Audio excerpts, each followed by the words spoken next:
कौन है तू फोटो खींचने वाला? एग्रेसिव, जबरदस्त। और पता नहीं मैं भी वहीं उसी मोहल्ले का था। मैंने कहा तू कौन है, किस घर में रह रहा है, तू यहाँ का नहीं है, कहाँ से आया तू?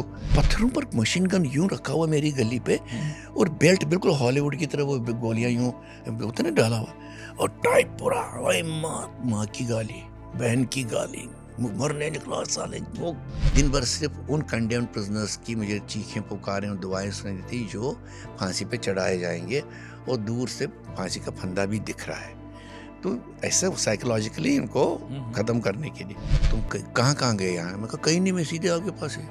अच्छा, तुम्हें पता तुम पर्सन नॉन ग्रेटा हो, मुझे तुमको अरेस्ट करना है। आमिर खान के साथ जब आपकी बात हुई तो एक एक्सपीरियंस ऐसा था जो आप दोनों का एक जैसा था।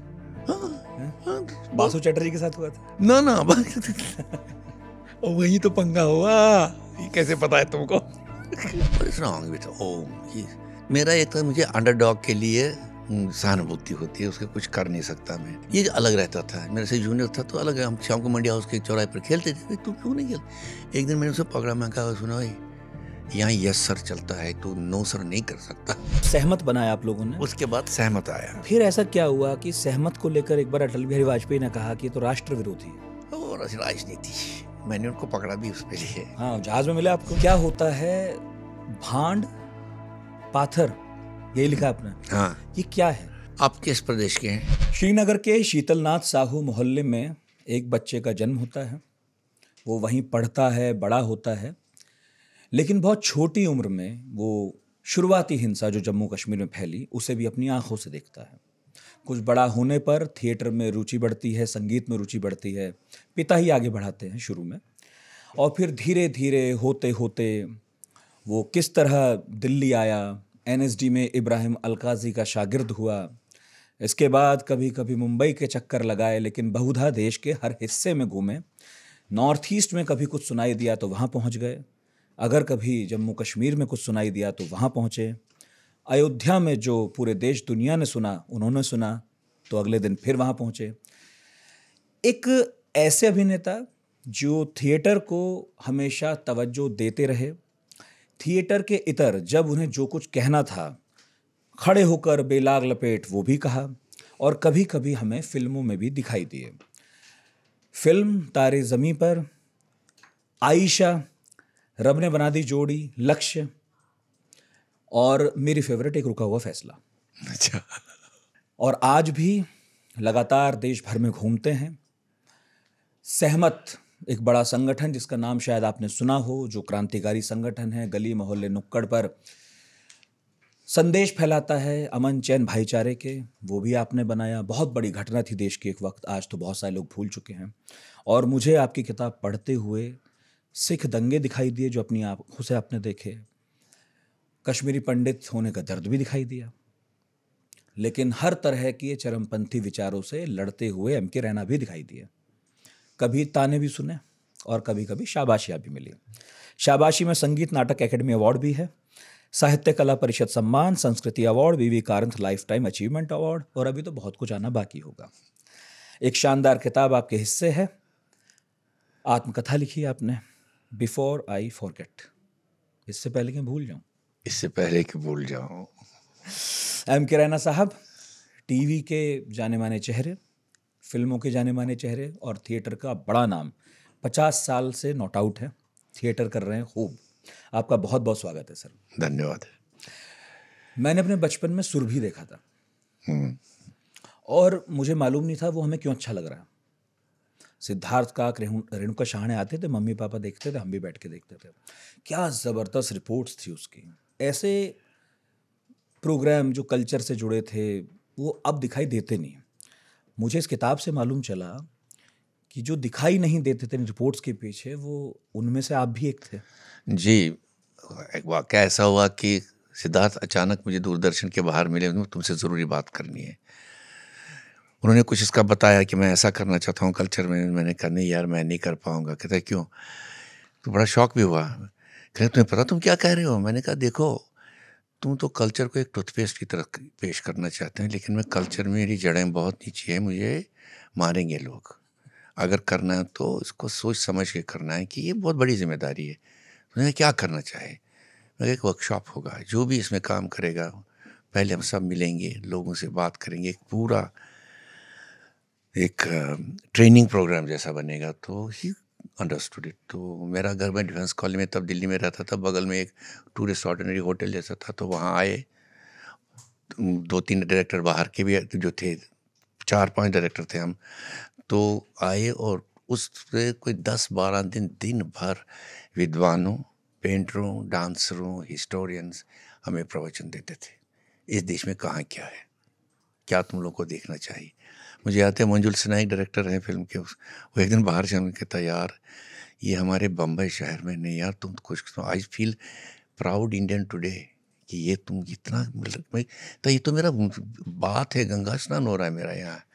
तो उसके बाद हम सारे 5 डायरेक्शंस में निकले। नॉर्थ इंडिया में करता था, एंड वो हिमालय की 18,000 फुट से लेके करकाबाट मध्य प्रदेश के मेगालिथिक साइट्स, जो पता ही नहीं किसी को यहाँ ऐसी मेगालिथिक साइट्स है, वो सारा हम बड़े पैशन के साथ, पैसे ज़्यादा नहीं थे उस प्रोग्राम में उस वक्त, पैशन के साथ ये स्टोरी लानी है, एंड इट गॉट ऑन।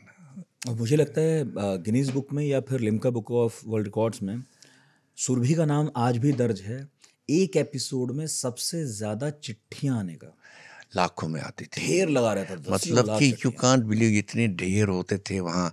एक चावल के दाने पर किसी ने कुरान शरीफ का कोई ऐसे गिफ्ट आते थे, अद्भुत मामला वो था कि फीडबैक ज़बरदस्त था, ज़बरदस्त फीड, और कुछ कहानियाँ वो भी देते थे हमारे यहाँ ये। So it became a people's programme बन गया वो, कि लोग भी बता रहे हैं हमारे यहाँ आ जाओ, ये हो रहा है, हमारे इमीडिएटली चलो भाई वहाँ देखते हैं क्या है, तो वो बन गया। बहुत घूमे और आप? मेरे लिए घूमा भी, चस्का भी घूमने का ज़्यादा लगा, और उसके साथ साथ एक सेल्फिशनेस भी आ गई कि मुझे सारा हिंदुस्तान इस प्रोग्राम के थ्रू देखना है। इनके पैसे पे घूम लेना, अच्छी अच्छी रिपोर्ट बना के देनी है। और उससे ये भी पता चला देश कितना क्या है, अपना देश कितना खूबसूरत देश है। आप तो श्रीनगर के एक मोहल्ले में पैदा हुए, छोटे से, बिल्कुल, और बड़ा परिवार था, एक ही आंगन था, और जैसा आपने किताब में लिखा, अपनी फुटबॉल टीम, फुटबॉल में ज़्यादा इंटरेस्टेड थे ना, क्रिकेट टीम, हॉकी टीम सब बना हाँ, लेते थे। वॉलीबॉल में हमारे पेरेंट्स थे, अच्छा, बाकी हम लोग थे फुटबॉल हॉकी में। फिर ये क्या हुआ कि आपके पिताजी ने, मैंने ऐसा बहुत कम देखा है, बहुत सारे लोगों के इंटरव्यू सुनता देखता हूँ, कम ही होता है कि किसी के माता पिता उसे कहें कि चलो संगीत सीख लो, नाटक सीख लो। बड़े प्यार से हो गया ये आपके यहाँ? हाँ, क्या था, हमारे नज़दीक एक बहुत अच्छा सा प्रेम संगीत निकेतन, एक मॉडर्न म्यूज़िकल स्कूल था, लेकिन बड़े विद्वान म्यूज़िक के वहाँ आते थे, भारत से भी आते थे और हमारे लोकल भी थे। मैं हॉकी जब खेलता था, मुझे नीले दाग पड़ते थे, आज यहाँ बॉल लगी, आज तुमने हॉकी मारी, इसने, तो मेरी दादी भी बहुत परेशान थी, ये तो लंगड़ाएगा एक दिन, इसका कुछ। तो उन्होंने कुछ जुगाड़ निकाला, इसका है कि ये गाता रहता है, बाथरूम सिंगिंग करते, तो इसको फंसा देते हैं। That was the case. तो मैं, मुझे वहाँ मज़ा आया। तो वहाँ सारे लाइक अंकल्स थे, वो बड़े बड़े सिखाते रहे, बहुत अच्छे। मैं संगीत क्या कहते हैं, मध्यमा तक पहुँच गया। ये अपना मुदगल जी यहाँ से आते थे, हमारे एग्जामिनर बनते थे, फिर वो कुछ क्लास लेते थे, और उसके बाद शाम को इनकी अपनी महफिलें होती थी। तो क्योंकि मैं घर के नज़दीक ही था, तो वहाँ पर बड़े सूफियाना कलाम, जो कश्मीर का है, बहुत क्लासिकल म्यूज़िक है, जिसका इंडो पर्शियन इन्फ्लुएंस ज़बरदस्त है। तो उसकी तालें अलग हैं, उनको वो मुकाम बोलते हैं तालों को। उसके उस्ताद आते थे, और ये शाम को उनका महफ़िल लगता था। कभी कभी मुझको इजाज़त मिलती थी उसमें बैठने के लिए, क्योंकि मैं बहुत छोटा था, तो मुझे सुनते सुनते मैं सोया होता था वहाँ। फिर वो मुझे जगाते थे, किसी के चाचा के बाइसिकल पे बैठ के मुझे घर छोड़ते थे। तब थोड़ा मेरी दादी परेशान हो गई, ये तो रात को भी लेट आने लग गया। उसके बाद ड्रामा वामा शुरू हो गए, तो और भी शुरू हो गए, लड़का आवारा हो गया। लेकिन कहीं उनको लग रहा था आवारा तो होगा नहीं, मगर कुछ कर रहा है। ये साल कौन सा रहा? इट वाज 57 और 58। अच्छा, स्कूल का बच्चा था। उस वक्त तक भी कश्मीर इतना शांत था कि इस तरह के कल्चरल प्रोग्राम बहुत खूबसूरत देर रात था, तक होते थे? बहुत खूबसूरत था। मैंने उस उम्र में, क्योंकि मैं अब एमेच्योर थिएटर ग्रुप के साथ था, तो मुझको वो मिलते थे, क्या कहते हैं, एक इन्विटेशन कार्ड स्टेट की, जिस पर स्टेट लोगो। तो मेरा फादर बहुत कहते, तेरे को पूछते हैं। तो मैंने तब ब्रिजू महाराज को कॉन्सर्ट्स में गया हूँ, कवाल, वो ज़ख्मी एक कवाल थी। मोहम्मद रफ़ी का प्रोग्राम स्टेडियम में हुआ, 2 घंटे हज़ारों लोग देख रहे थे वो प्रोग्राम। उसके बाद शास्त्रीय संगीत वाले जितने भी आते थे वो सुनते रहते थे हम लोग। तब वो माहौल था कि एक प्रगतिशील माहौल था, हवा थी, जिसमें हमारे उस बड़े लोग जो थे, शायर थे, हमको भी अपनी लपेट में लाना चाहते थे। हमने जब प्ले किया उसकी शाबाशी, नुक्ताचीनी सब कुछ करके, चाय पिलाएंगे तुमको। फिर एक यंग राइटर्स फोरम का एक छोटा सा ग्रुप बनाया गया जिसमें हम हर सैटरडे जाते थे। अगर किसी बच्चे ने कुछ लिखा वो सुनाता, अच्छा कुछ एक्टिंग तुम लोगों ने किया दिखाओ। बेसिकली देवर परवरिश थी एक किस्म की, बहुत कल्चरल परवरिश, बहुत खूबसूरत था वो मामला। और उसमें वो थे जो कि बाद में बहुत बड़े आइकन्स बने हैं कश्मीरी ज़बान के, जैसे रहमान राही जिसको सरस्वती सम्मान मिला है, कबीर सम्मान मिला है, आपका वो ज्ञानपीठ मिला है, सारे अवार्ड्स उनको मिले हैं। दीनानाथ नादिम आइकॉनिक बड़े नाम, या गुलाम रसूल संतोष बहुत बड़े तांत्रिक पेंटर हो गए। तो ये थे वो ग्रुप जो हमको थोड़ा सा अपना हाथ ऊपर रखते थे और शैतानी कर नहीं सकते थे। सड़क पर देखते थे क्या क्या कर खड़ा कर रहे हैं, क्या करो तुम लोग यहाँ। सो एक नज़र भी थी उनकी कि ये किस्म के बच्चे जो है इनके कहीं देखना है कि गड़बड़ ना हो जाए। उसका नतीजा ये हुआ क्योंकि मैं एंकरेज ज़्यादा हो गया ग्रुप में ड्रामा करने से। जो ही मैं ग्रेजुएशन करने लगा तो मुझे सीधे ऑलमोस्ट ऑर्डर आया इनका, तो मैं नेशनल स्कूल ऑफ ड्रामा जाना है। मुझे नहीं पता था क्या ड्रामा स्कूल, तो समझाया उन्होंने बहुत अच्छी जगह है, तो पढ़ाकू है, ये करेगा वहाँ ये होगा। फिर उन्होंने मेरा स्कॉलरशिप मेरे स्टेट ने दिया। आजकल है नहीं वो स्कॉलरशिप। कश्मीर स्टेट एक पहला स्टेट था जहाँ से कल्चर के लिए, पेंटिंग्स, म्यूज़िक, डांस के लिए स्कॉलरशिप देते थे, जाओ बाहर पढ़ ले आ जाओ। इंजीनियरिंग के लिए भी मिलता था, और उसके बाद आपको अगर नौकरी मिली तो वहाँ नौकरी भी कर सकते थे आप। तो ये उस एक प्रोग्रेसिव स्टेप्स थे उस वक्त के, क्योंकि लोग तो इतनी इकोनॉमिक स्ट्रेंथ किसी की थी नहीं। अब तो मैं तो मजाक में किताब में भी लिखा हूँ कि पहली लाइन में कहना है, मैं मजाक में कहता हूँ कि मैं सोशलिज्म का बच्चा हूँ। वो सही बात है, हम जैसे लोगों को नहीं मिल सकता। इस देश में इतना गरीब देश है, अगर ऐसी चीज़ें एवेन्यूज़ ना हो तो गरीब बच्चा नहीं कर सकता, आगे नहीं बढ़ सकता। और इसलिए ये स्टेट सब्सिडीज़, या जिसको सब्सिडीज़ नहीं कहूँगा, ये स्कॉलरशिप्स ये मिल जाए तो उसको हौसला बढ़ता है, उसको रास्ता दिखता है। शीतलनाथ साहू मोहल्ले के बारे में पढ़ रहा था। 200 साल पुराना मंदिर आपने वहाँ लिखा, और एक चाचा को भी आप याद करते हैं जो मुस्लिम थे, गनी। कैसा मोहल्ला था, कैसा मिलना जुलना था, और किस तरह की अंतरंगता थी एक दूसरे के जीवन में? देखो, कश्मीर एक बड़ा, अब जब क्योंकि हम बड़े हो गए समझते हैं, सारे लोग रिलीजियस थे अब ना, लेकिन वो उस हद तक नहीं ले जाते थे जहाँ कि आपका झगड़ा हो जाएगा। मैं तुम्हारा एहतराम करता हूँ, तुम मेरा एहतराम करता है, और फिर आना जाना भी होता था। मतलब ईद के दिन मैं जाऊँगा, शिवरात्रि के दिन वो हमारे यहाँ आएंगे। और दूसरा कि जो मोहल्ला है वो सबका था। मतलब अगर वहाँ कोई भी बदमाशी करता, सारे मोहल्ले में टेंशन, इसको कैसे रिजॉल्व करना है, सारे रिजॉल्व उनकी, समझ लो कि एक पंचायत जैसी बैठती थी। मुझे याद है एक बार आपके घर आग लग गई थी। वो तो गजब का चीज़ है। क्या हुआ, मैं बीमार था, मैं देखा आग लगी, लपटें उठी हुई, तो मैं भागा। फ़ोन एक होता था मोहल्ले में, तो वहाँ मार्तन टेम्पल, ये एक अखबार का दफ्तर था, वहाँ फ़ोन करते। जब तक मैं वापस आया मुझे 10-12 मिनट लगे, आग भी बुझ गई थी। कम से कम 700-800 लोग तो मेरे छत पर सब घूमे थे। गनी चचा डंडा लेके बाहर बैठा था, कोई अंदर बाहर ना आए, बुझा हुआ था। और मुझको देखे सब हाथ, चोरी ना कर ले सामान न निकाले, कुछ नहीं, पूरा। बाकी लोगों ने बाल्टियों से ही आग बुझा दी, क्योंकि वहाँ पर पानी के एक पौंड है, तालाब है, तो सबने घर से बाल्टी ने लाई। जम जाता था और आप क्रिकेट खेलते थे उसमें। हाँ, आपको, हाँ वही वाला है। तो वो उधर से पार्टी लेके छत से ही यूँ देख रहा, मैं सभी हंस रहा, भाई कहाँ था तू, तेरा फायर ब्रिगेड तो आया नहीं। बात तो वो एक क्या कहूँ मैं उसको सेक्युलर ही नहीं, ये कुछ हमारे पूर्वजों ने, पूरे संतों ने, बुजुर्गों ने, कहूँ दरवेशों ने कुछ ऐसी चीज़ें दी थी लोगों को। ये ताना बुना नेचुरल बना है इस दुनिया में, हिंदुस्तान में पूरा बना हुआ है। मैं धीरे धीरे आपके जीवन में घटी हुई घटनाओं पर आऊँगा, लेकिन अभी एक सवाल पूछ लूँ। यही मोहल्ला आपने क्या इन घटनाओं के 50-60 साल बाद जाके देखा? मैं हर बार जाता हूँ, हर बार क्या जाता हूँ। वो किताब के अंत पे आपने देखा होगा, वो गुलाम रसूल हैं, मेरे फादर के बचपन के दोस्त हैं, मैं बहुत बुज़ुर्ग हैं, तो हम देखने गए उनको। तो वहाँ पर मेरा बेटा फोटोग्राफी करता है, तो उसने फोटोग्राफी, मोहल्ले पुराने घर हैं, तो मैं कहा ये MK राजदान का घर है, ये PTI वाला है, तू जानता है इसको, ये इसका है वीर मुंशी की, हमसाए हैं सारे, हम रिश्तेदार भी हैं। इतने में किसी ने आवाज़ दी, क्या कौन हो तुम, कौन है तुम, फोटो खींचने वाला, एग्रेसिव ज़बरदस्त। और पता नहीं मैं भी वहीं उसी मोहल्ले का था।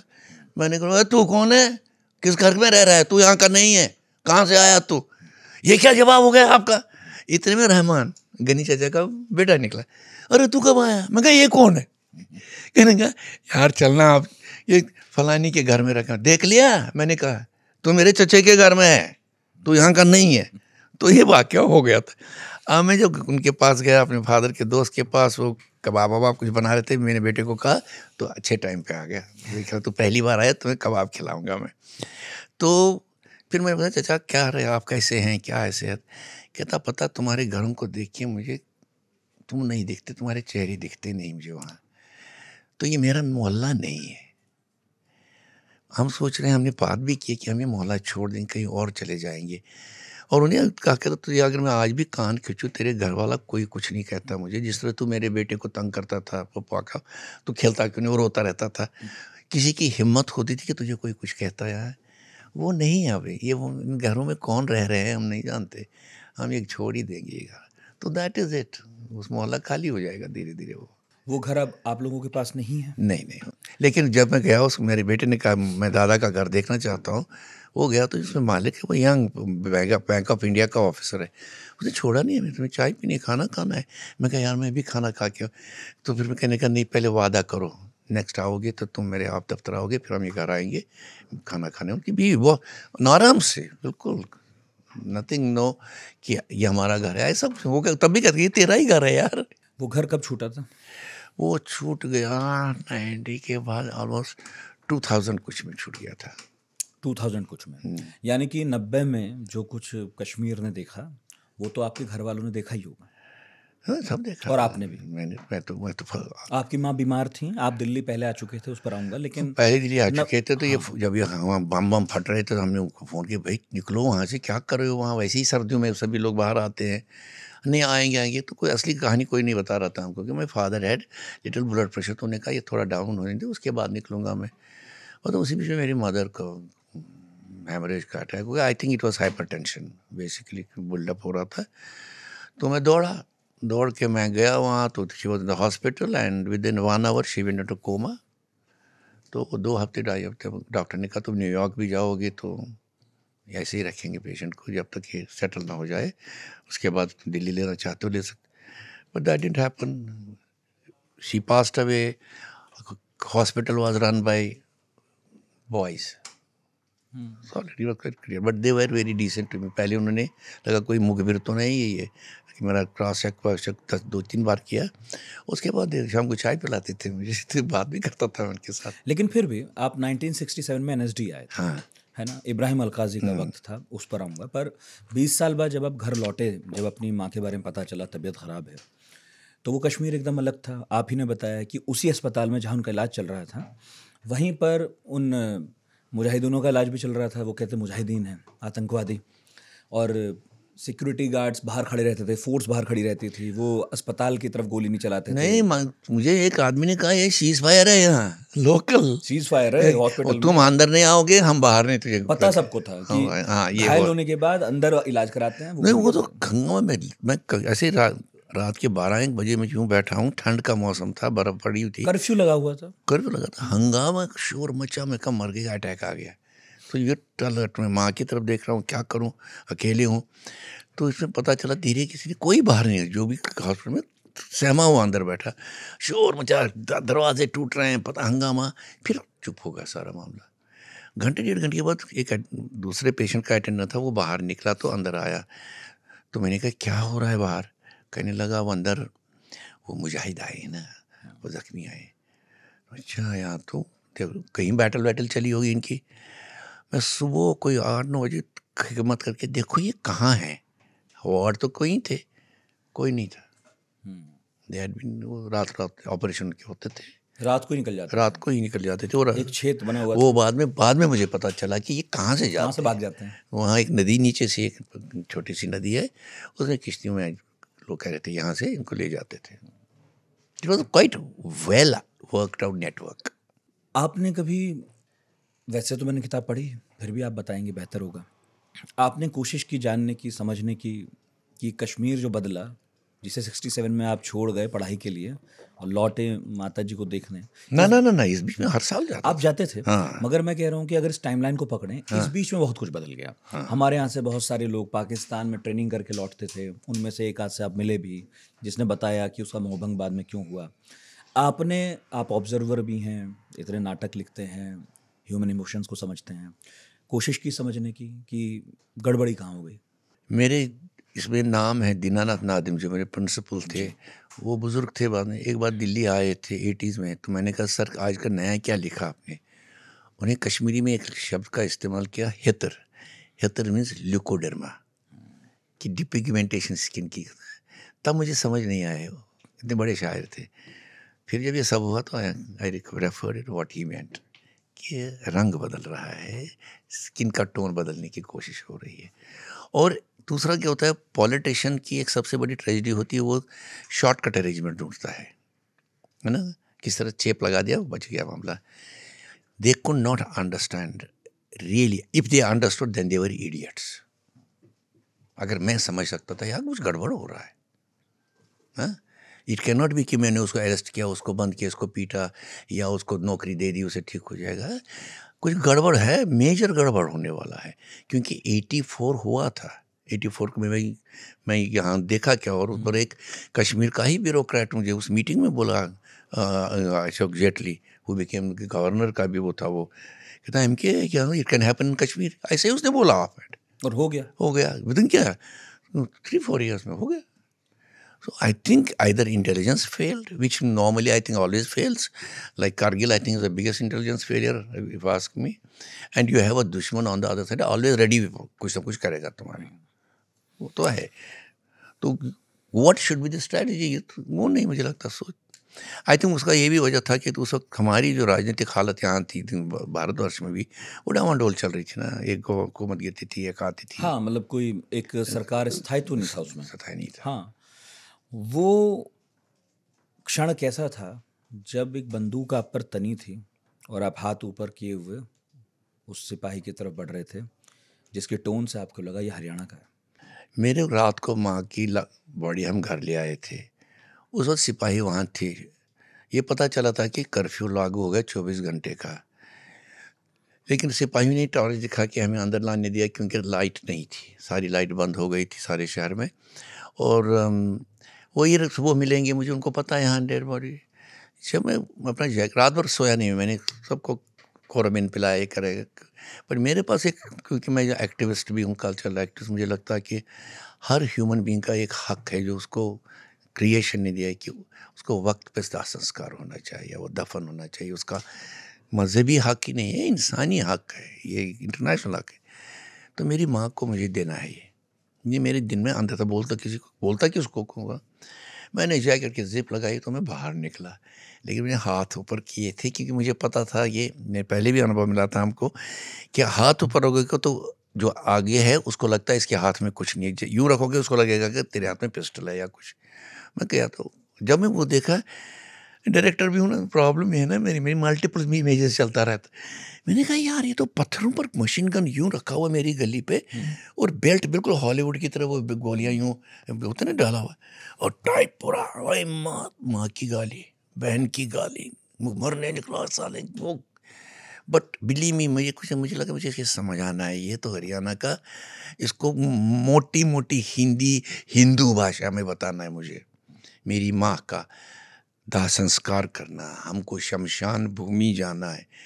तो जब तक नज़दीक पहुँचा तो हम कुछ नहीं, तो पता नहीं साले यहाँ ना कोई आएगा ना कोई जाएगा. इतने में पुलिस वाला आया, तो फिर वो कहानी है. फिर उसने उस ऑफिसर के पास मुझे लेके गए, पीछे मेरे स्टैंड गन लगा के. लोगों को लग रहा था, जो दूर से खिड़की से देखा शायद ये पकड़ा गया, दाढ़ी भी थी ना, कि लगा कोई आतंकवादी हाँ पकड़ा बटेर गया. मिल गया इनको. Till that officer met me, उसके मुँह से निकला यस. मैंने सांस आगे, मैं कहा यार ये आदमी पढ़ा लिखा था.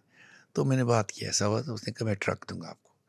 सो जब ट्रक हमने लिया, इन शॉर्ट, तब मैंने वो शहर देखा जो किसी ने नहीं देखा. समंदर थे, सिर्फ मैं, मेरा भाई, वो ड्राइवर और 2-3 कजिन्स मेरे और एक मुस्लिम दोस्त हमारा था।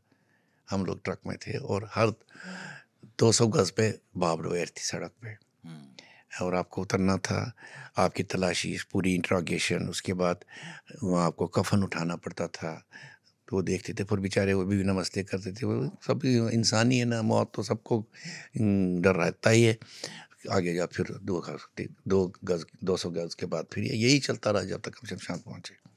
और उसके बाद सबसे जो महत्वपूर्ण मेरे लिए, जैसे मेरा सोच एकदम हुआ जब हमने, मेरा कज़न कह रहे हैं अगर वहाँ कोई नहीं होगा तो हम संस्कार कैसे करेंगे? मैं कहा लकड़ी होगी, मैं खुद करूँगा, तुम डरो नहीं है। लेकिन वहाँ ये हुआ कि वहाँ एक दरवेश जैसा एक चेहरा चिनार की, उसने बाहर निकला, उसने यूँ किया, हम आए तो रखो यहाँ। ही वॉज अ मुस्लिम।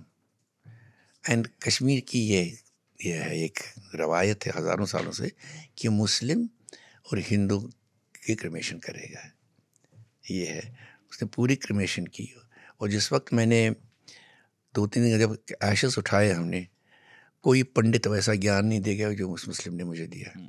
ये उठाओ, ये करो, पूरा पंडित की तरह इंस्ट्रक्शन, दूध यहाँ डाल दो, ये कर। फिर उसमें से उन्होंने एक बोन निकाल के दूध में डोलो, कहते देखो इसको। आई लुक्ड एट इट, कहते इसको पौरुष बोलते हैं। इट इज़ एज इंसान एक और पद्मासन में बैठा हुआ है। मैं कसम से मैं कहा ये मेरा कश्मीर है। एक दूसरे के कल्चर के बारे में इतना इतनी जानना, डेप्थ इतनी तक डीप नॉलेज सोचना, होना। इतने। उसके बाद जब हम इमर्शन करने गए, वो भी मदद इन्हीं लोगों ने की, वो लंबी कहानी है। वो मछुआरा बेचारा अपनी 2-4 मछलियाँ पकड़ के घर जा रहा था, क्योंकि घंटे का कर्फ्यू था खुला। 2 घंटे खुलता था। तो वो आया, उसको लाए हो इधर, आओ तुम्हें सब आपका काम करना है, लोगों ने कहा। हमको लेके तो हमने इमर्शन किया, मैं ब्रदर एंड आई। उसके बाद मेरा कज़न करे इसको पैसे देने, मैंने निकाल के रखे। मैंने यूँ कैसे, पैसे ले लो। उसने भी दूसरा ज्ञान दिया मुझे। उसने कहा इस काम के पैसे नहीं लेते हैं और ये काम पैसों से नहीं होता। तब मुझे इतना गुस्सा अपने कज़न पे आया कि ये समझ नहीं रहा ये कितनी गहराई वाली बात कर रहा है। मेरे किस पुराण में इसके लिखा है, ये सब कहा गया। ये गरीब आदमी है, उसको पैसे की ज़रूरत है, मुझे पता, मगर। और उसने ये भी कहा जाओ तेरी माँ स्वर्ग में जाएगी। स्वर्ग का वर्ड उसके। हाँ, एक मुस्लिम है, लेकिन कैसे कल्चर समझ रहा है, कैसे सांत्वना दे रहा है उस वक्त जब इतना माहौल गर्म है। इतना माहौल गर्म है। तब ये एक तो हीलिंग वाला मामला था। किसी को पता नहीं था कि इसके साथ क्या होगा। सही।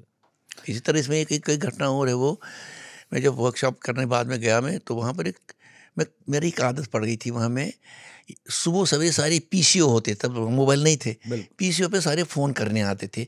ये सिपाही भी आते थे, सीआरपीएफ बीएसएफ के भी, ट्रक रख दी उधर करके बेचारे घर करते थे फ़ोन, और हम भी खड़े रहते थे। तो मैं कभी भी सुनता था इनकी, और फिर आदत पड़ गई मैं यार सुनना चाहिए क्या बात करते हैं। एक कहानी, एक सीनियर कहता है जूनियर से, अबे सुन साले, जल्दी जल्दी तू भी निकल जा यहाँ से, मैं तो 3 महीने में निकल रहा हूँ, क्या पता सुखी निकलूँ यहाँ से, क्या पता क्या होगा कल, और तू भी जल्दी जल्दी निकल रहा है। तूने देखा कभी किसी राजनीति वाले के बच्चे को अपनी फौज में? हाँ, तो ये हो गया एक। तो दूसरा था, एक सिपाही आया, फ़ोन उठाया उसने, और उसने वो कन्वर्सेशन में लिखी है मैंने कि हाँ मैं ठीक, तू कैसी है? ठीक। अरे तू रो क्यों रही है? अरे तू माँ के पास जा, अपनी अम्मा के पास जा। तो मेरी माँ जो कहती है उसकी नहीं सुन, तू बच्चे को लेके चली जा, मैं हूँ ना। अरे तू रो क्यों रही है? तू चली जा। बार बार मैं हूँ ना कहे तो मतलब हम देख रहे मीटर की तरफ, 200 हो गया, सब लोग एक दूसरे की तरफ देखने लग गए, बड़ा बिल 250 हो गया। तब उसने रोका फ़ोन, मैं हूँ ना। उसने फ़ोन रखा, मुझे भी फ़ोन करना था। उसने कहा नहीं मैं ठीक हूँ। I had no urge to make phone call to home. क्या मैं कहूँ इसको कि ये उठा बेचारे ने, उसने अपने सड़क पे अपना बंदूक लेके खड़ा हो गया फिर करने के लिए ड्यूटी अपनी। तो वो जो फ़ोन कॉल पे इतनी दूर बैठी किसी महिला को, अपनी पत्नी को ये सांत्वना दे रहा है कि मैं हूँ, और अब वो फिर सड़क पे खड़ा है बंदूक लिए, और उसे कुछ नहीं पता अगले पल कौन है कौन नहीं। क्या पता है भी कि नहीं है, कुछ पता नहीं। तो ये चीज़ें वो अब सिर्फ एक ही रंग नहीं देखते हैं, अलग अलग रंग होते हैं, उनको पकड़ना, दैट्स लाइफ। फिर आए आप दिल्ली 1967। 67 है ना? हाँ। बहुत टाइम हो गया। और ये वो दिल्ली है जहाँ पर एनएसडी है, और एनएसडी को खुले हुए भी तकरीबन 10 साल हो गए हैं। ज़्यादा हो गया, 10-12 साल हो गए। और हिंदुस्तान में थिएटर के पितामह माने जाने वाले इब्राहिम अलकाजी का राज चल रहा है। पूरा कौन कौन साम्राज्य चल टीचर रहा थे आपके समय, किन किन के साथ आप है। पढ़े? देखिए, वो ज़माना ऐसा था कि नया नया देश आज़ाद हुआ था, हर इंस्टीट्यूशंस को बनाना पड़ रहा था। सबसे महत्वपूर्ण बात जो हमें मुझे लगी है, उस वक्त बहुत सारे पढ़े लिखे नौजवान जो विदेश गए थे वो वापस देश आए। जैसे होमी बाबा, हाँ। मैं न्यूक्लियर प्रोग्राम करूँगा। जी। आपका स्वामीनाथन, मैं एग्रीकल्चर में काम करूँगा। इसी तरह आप अलकाजी इंग्लैंड से यहाँ आता है। इन सब के पास एक अलकाजी बेसिकली कहाँ से थे? इज़ एन अरब, है ना? और पिताजी यहाँ बिजनेस करते थे उनके। अच्छा, इंडिया में? इंडिया में, लेकिन ये पैदा ही हुआ, बड़े हुए हैं, लेकिन अरब, पूरा अरब। और फिर शादी वादी यही की। इराक ने कुवैत पर हमला किया था। कुवैत पे उसे इनकी फैमिली फंसी थी, हाँ। फंसी थी। तो इस तरह वो हिंदुस्तान आ गए, लेकिन हिंदुस्तानी थे नहीं। लेकिन पूरा हिंदुस्तान चक के गए और हिंदुस्तान को इतना बड़ा काम करके दे गए। मतलब इतने बड़े बड़े आर्टिस्ट हिंदुस्तान के आज, जिन्हें हम फिल्मों में देखते हैं और मानते हैं कि एक एक कलाकार अपने आप में पूरा इंस्टीट्यूशन है, वो इब्राहिम अलकाजी का चेला है, जो खुद हिंदुस्तानी थे भी नहीं। लेकिन अब ये भी देखो ना, जब उस अवेयरनेस आप पहुंचते हैं, आप देशों की बाउंड्रीज गायब हो जाती हैं, गल जाती हैं। वो है ना, वो फकीरों का भी ये होता है, वो बॉर्डर मानते नहीं, मजहब के बॉर्डर नहीं मानते, खाने का बॉर्डर नहीं मानते, सब एक है, सब ऊपर वाले की देख कर हो, वो अपना उनका इनका स्पिरिचुअल वही प्रिंसिपल होता है। उसके बाद अब देखो, मुझे कभी कोई तू बम्बई जाता है यहाँ से, मैं क्या है 1.5 घंटे की फ्लाइट है गए। अब जब मुझे याद है किसी ने मुझे कहा घर के बारे में कश्मीर में, मैं घर क्या है यार, 70-80 साल के बाद छोड़ना ही है ना। अरे तो छोड़ के क्या जाता है, इसकी बात कर। जब तू जाता तो छोड़ के क्या जाएगा, ये तो छोड़ना ही है। छोड़ना तो है यार, एग्जिट पॉइंट तो सबका है। तो कौन कौन टीचर थे? एक तो अलकाजी साहब थे, नेमी चंद्र जैन थे, जो बहुत बड़े विद्वान थे, क्रिटिक थे ज़बरदस्त, वो आलोचना के, और हमारे वो मॉडर्न इंडियन ड्रामा पढ़ाते थे। शांता गांधी थी, जो संस्कृत ड्रामा पढ़ाती थी, वो टैगोर के इंस्टीट्यूशन में थी। फिर उदय शंकर के साथ उन्होंने काम किया था इप्टा में, नेमी जी भी इप्टा में रहे। उसके बाद एक हमारे थे Mahapatra, he was a craft teacher, जो जापान में सीख के आए थे क्राफ्ट वगैरह। और ये सब सबसे ज़्यादा डिग्रियां इनके पास अलकाजी या बाकी में हमें भी ये PhD या ये B.Ed किया था। बट इनको तब यूनेस्को ने यूनिसेफ ने, या कि यूनेस्को ने इनको अलग देशों में भेजा ट्रेनिंग के लिए, कि ये इंस्टीट्यूट बना। इंस्टीट्यूट का नाम national school of drama and Asian theatre institute था। इतनी पहचान बड़ी थी। मैंने जब पढ़ा, मैंने संस्कृत ड्रामा भी पढ़ते थे, मॉडर्न इंडियन ड्रामा पढ़ते थे, ग्रीक पढ़ते थे, यूरोपियन ड्रामा पढ़ते थे, जापानीज नोह एंड कबूकी पढ़ते थे, बीजिंग ओपेरा चाइना का पढ़ते थे। इतना बड़ा सिलेबस, एशियन का इतना काम होता था वहाँ। अब वो कतरे नहीं होता है ना, जब प्रोजेक्ट तुमसे होता है ना, तो प्रोजेक्ट काटते हो यार, पैसे खत्म हो गए, ए खिड़की बंद करो यार, नहीं खिड़की रहेंगी, रहने दो इसको। अब वो हो गया है, अब कट शॉट हो गया, छोटा छोटा छोटा। और आपसे कहते सिर्फ भारतीय पढ़ा दो। अरे भारतीय कैसे समझोगे जब तुमने जापानी नहीं समझोगे? पता चलेगा, कंपैरिजन में तो पता चलेगा कितना रिश्ता हमारा क्या है, इंटरलिंक। जैसे मैं नसीर से अभी बात कर रहा था, मैंने उनका एक परफॉर्मेंस देखा, मुझे बहुत अच्छा लगा, तो मैंने उनको एक SMS भेज दिया, ये भेज दिया व्हाट्सअप, नसीर तुम्हें पता है तुम फ्लावर स्टेज पे पहुंच गए as actor. Now this is the term flower stage का है, एक्टिंग जो खुशबू है, और ये जापानी टर्म है, नो थिएटर की टर्म है कि एक actor has reached a stage of flower. और सडनली यू लॉरेंस ओलिवर की आप किताब पढ़ेंगे जीवनी, उन्होंने भी फ्लावर का ही जिक्र किया है। तो ये तो देखना है ना, यूनिवर्सैलिटी कहाँ कहाँ इसका पता कैसे चलेगा अगर पढ़ोगे? पता ही नहीं चलेगा। अगर तुम घोड़े की तरह यही लगाओगे, दो यहाँ लगाओगे, तो क्या होगा। तो आपके साथ साथ कौन थे उस वक्त? मेरे बैच के हम तो 18 थे, तब बहुत सख्त मामला था पढ़ाई का। 18 में से 8 ही पास हो गए। हाँ। अब तो वह इतना सख्त था मामला। तो उस वक्त मालविका सिंह थी, जो सेमिनार मैगजीन चलाती है, वो थे। मीना वालावालकर थी, जिसने उसकी रोटी में लड़की का काम किया था, अगर याद होगा आपको। और उसके बाद वो टेलीविज़न में गई। आप एक थी प्रतिभा मदकरी, वो अपना महाराष्ट्र के चिल्ड्रन थिएटर की बहुत वेटरन मानी जाती हैं। और बाकी कौन रह गए? बाकी Venkataraman, he died very young, वो कर रहा था कर्नाटका में काम। और 2 लोग तो फिल्मों में गए, उनका कुछ बना नहीं। तब तो बम्बई बाज मतलब नाम नहीं ले सकता था कोई कि तो हीरो, फिल्म वाज नेवर। बुरा बनाया था? हैं? बुरा मानते थे? बोले नहीं, तुम्हें पहले ये बनना है, ये देवानंद की तरह कॉलर, कीप इट डाउन। पूरा माइक्रोस्कोप, हर टीचर ऐसा था, ये नहीं कि मैं क्या ऐसा होते, सारे टीचर ऐसे ही थे। वो मतलब एक्टिंग को बहुत सीरियसली ले रहे थे। मतलब एक्टिंग क्या बेसिकली एक इंसान बनाने में मुझे लगता है इनको समझ आया था कि जो नए बच्चे आ रहे हैं इन्होंने ये तहजीब नहीं देखी है, प्रोफेशनल थिएटर वाला क्या होता है, प्रोफेशन में कितनी कमिटमेंट। ये नहीं कि पापा के लिए ड्रामा कर, पापा मैं ड्रामा कर रहा हूँ। You could go outside 1 hour before that, you are inside and you will only come after you finish the show. उसके बाद मिलने भी नहीं जाओगे बाहर किसी से, वो आएगा मिलने तुम्हें, तुम नहीं जाओगे बाहर। यहाँ होता है ना कि मैं हूँ, मेरा नाम मोहन है, मेरा श्याम है, होता है ना, नमस्ते तालियां बज। You are professional, the dignity of art. और इसका एक उदाहरण मैं आपको दे दूँ, होमी बाबा का जिक्र है। होमी बाबा न्यूक्लियर साइंटिस्ट थे, MG के मेनन उनका दोस्त थे, वो भी न्यूक्लियर साइंटिस्ट थे। उनको उन्होंने अमेरिका से लाया, उन्होंने TIFR बनाया, टाटा इंस्टीट्यूट ऑफ एनर्जी। वहाँ पर बाला सरस्वती डांस कर रही थी। अच्छा, ये मुझे KG मेनन ने, मैंने उनका इंटरव्यू किया। इंटरवल हो गया, सडनली बाबा उठ गए, उसने कहा MG के बाहर आ जाओ, coming out, this is what we get back, this is what we are lost in India. कहता मुझे समझ में, what is he talking, whatever we loss is, होमी क्या लॉस, क्या, did you see the perfection in dance, did you see that, that is Indian science has to get back. Then see Indian sculpture, it is perfect, we have to get it back. और उसका extension आप देखो, अगर आपको बाबा atomic lab से आए, पहला reactor वहाँ शिवलिंग का बना है, यूँ देखा होगा आपने, तो उनसे पूछेगा ये क्या बनाया तुमने, ही डिजाइंड इट, ये सर हमने एलिफेंटा है, you can't create an obnoxious structure this side, Shiva है, इटर्नल एनर्जी है, and you are creating nuclear energy. ये सोचना, यू नो, जो कि it doesn't remain only as a formula, it goes जो beyond. फ्यूजन है, फ्यूजन है, आकार।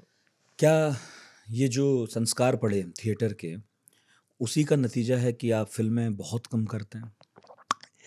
अरे यार, फिल्मों का चक्कर ये है कि जब हमने फिल्मों में शुरू किया तब वो आया था न्यू सिनेमा, पैरेलल सिनेमा जिसे कहते हैं, जो आपको पसंद नहीं है वर्ड। अच्छा, बहुत पसंद है। तो वो आते थे, हमारे प्लेस देखते थे, उनके पास स्टारों तक तो एक्सेस भी नहीं था, पैसे भी नहीं थे, बहुत कम पैसे में फिल्म बनानी, डिग्लैमरस नए किस्म का सिनेमा बनाना है, तो उसके लिए कहाँ मिलेंगे लोग, हम ही मिलेंगे ना। हमें लगता है हमारे लिए थिएटर का एक्सटेंशन है, हम भी करते। हम एक फिल्म तो मैं मैनेजमेंट भी करता, पैसे मेरे पास प्रोड्यूसर छोड़ता था, अच्छा ये करो, ये करो, तो मैं अभी कपड़े दो मेरे, मैं शूटिंग करता था। तो वो हो गया शुरू 70 स्कूल से निकलने के बाद, राज स्कूल से मैंने 27 डाउन की, मैंने 20 डाउन, उसके बाद कुमार शानी की मैंने तरंग, उसके बाद मैंने की मनी कौल की सतह से उठता आदमी, उसके बाद कुमार ने कस्बा बनाई, इस बीच बासु चटर्जी ने एक बनाई रुकावा फैसला, फिर बासु भट्टाचार्य ने पंचवटी बनाई, और फिर धीरे धीरे। लेकिन मैं बम्बई में रुकने का मेरा प्रोग्राम नहीं था, मुझे ये शहर ही नहीं पसंद है, वो कारण क्यों है मुझे पता नहीं, and I did not want, पसंद नहीं है ना, उसके दो कारण है। हाँ, बच्चे देखे मैंने, जो यंग लोग हैं वेट करते हैं, अरे ज़िंदगी साल चलता था, कोई काम ही नहीं, तेरे में मैं 2 नाटक करूँगा, 10 किताबें पढ़ूंगा, वो पेशेंस मेरे पास नहीं थी। सर मैं अच्छा एक्टर हूँ, मुझे रोल दे दिए, ये अपनी। उसका कारण है कि हमारे कश्मीर में हम लोग चरण छूते नहीं, हम गले मिलते हैं, और जो गले मिलेगा उसके साथ काम करेंगे, चरण छूने वाला काम नहीं है। और इस बीच में कुछ लोगों को पता चलता है कि यहाँ भाई बंदा एक है, वो कर देगा एक्टिंग। अभी एक 2 फिल्मों में काम किया, अभी एक रजत की फिल्म की, वो एवरीबॉडी लव्ड सौरभ हांडा, और एक नया बच्चा है उसने की फिल्म ऑटम फ्लावर। वो स्क्रिप्टें अच्छी लगती हैं, मज़ा आता है उनको पढ़ने में कि ये यंग लड़के लोग ऐसे सोचते हैं, तो कितनी अच्छी बात है। तो इनको हेल्प करना ज़रूरी है, पैसे दे ना दे। मैंने एक फिल्म वो तीनों राधा की, तो उनको पैसे कोई नहीं भाई, फिल्म करूँगा। सर हमारे पास पैसे नहीं, 1 साल वो जमा करते रहे पैसे, और फिर बनाई फिल्म, तो 21 अवार्ड लाए इंटरनेशनल। तो फिर ये क्यों कर ली तारे ज़मीन पर? हैं, तारे ज़मीन पर, अरे वो कमाल है, मैं बताऊंगा। एक बच्ची मेरे घर आई छोटा कैमरा लेके, सर मुझे आपका ऑडिशन करना है। ये कौन आ गए मेरे घर में, या नोएडा में? मैं कहा कौन हो तुम, कहाँ से आए हो, किसने बोला तुम्हें ऑडिशन? आई फील अफ्रंटेड, इतनी उम्र हो गई आपका ऑडिशन करूँगा मैं? तो नहीं सर, वो दिल्ली में मेरी, बम्बई में मेरी दोस्त, उसने कहा सर को कह दो। मैं कहा नहीं मैंने कहता है सर प्लीज़ कर। मैं कहा तू चाय पी ले, चाय पी। सर अच्छा पढ़ लीजिए, मैंने पढ़ लिया। मैं कहा हाँ हो गया, अरे जा। तो the call came from there, we wanted to meet you. तो तब बॉम्बे से फोन है? नहीं, फिर? लोकेशन से, हाँ। वहाँ पंचवटी से, हाँ, जो शूट हो रहा था। वहाँ पंचमनी थे। तो देन ही सेड, मैं जब गया, to be very honest, Aamir was like anybody, like you, normal, बैठो यार, चाय पीते हैं, बात करते हैं। तो दूसरा कारण ये है कि उस माहौल में बड़ा ऑपरेशन लगता है मुझे, वो माहौल अजीब सा है। वहाँ एक एक्टर है भाई, इंसानी तो है, उसके साथ बाउंसर 15 होते हैं जो तुझे आगे सामने नहीं देंगे। उसके बाद उसके मेकअप करके मक्खी हटाने वाला एक होता है, बाल को ठीक करने। तो उधर एक्टिंग का मामला डायलॉग ही नहीं होता मेरा। आपकी जो मैंने बोला भगवान ने बोला, तूने जो बोला वो उधर भगवान, अगर उसको लगा कि भाई जरा इसको तब ठीक हो जाए, कहेगा डायरेक्टर, नहीं तो I am the boss, I know everything, why should you. मतलब मैं नाम नहीं लूंगा, एक डायरेक्टर कर, क्यों, मैं तो अच्छा ठीक दे, तो क्या बोला, ठीक, नो नो क्लोजअप, निकल गया एक्टर। वो बेचारा यूँ रह के देखिए क्या करूँगा। तो उसमें हम ओपरस फील करते हैं, I will not get be able to give in fact my आपने बेस्ट। बताया था कि आमिर खान के साथ जब आपकी बात हुई तो एक एक्सपीरियंस ऐसा था जो आप दोनों का एक जैसा था। हाँ, बासु चटर्जी के साथ हुआ था? ना ना वही तो पंगा हुआ, ये कैसे पता है तुमको। वहाँ एक एक्टर था, नाम क्या लूंगा, एक साथ सीन था उसके साथ। अरे हम थिएटर के भांड हैं, सीधे कहते हैं। अब उन्होंने बदतमीजी थोड़ी, है तुम, मैं नहीं बैठूंगा, तुम खड़ा हो जाओगे, यूं किया। तो वहाँ पर मेरे दोस्त थे रोगर आए और विक्रम, तो वो हंसने लगे, बेटा लाइक, मैंने उसको पता नहीं वो भांड के साथ काम कर रहा है, देखो अभी शॉट लगेगा। मैं विस्की का कह लगा, मैं यहाँ लगा, चिकन पीस 2-3 दे दो। आई इम्प्रोवाइज्ड, अब हम तो एक्टर हैं, I improvised, he didn't know what to do, blank हो गया। तो कट कट कट, बासुदा बोले, ए तुमको क्या, तुमको बैठना है उसके पर, तेरा दोस्त है, हो गया ठीक।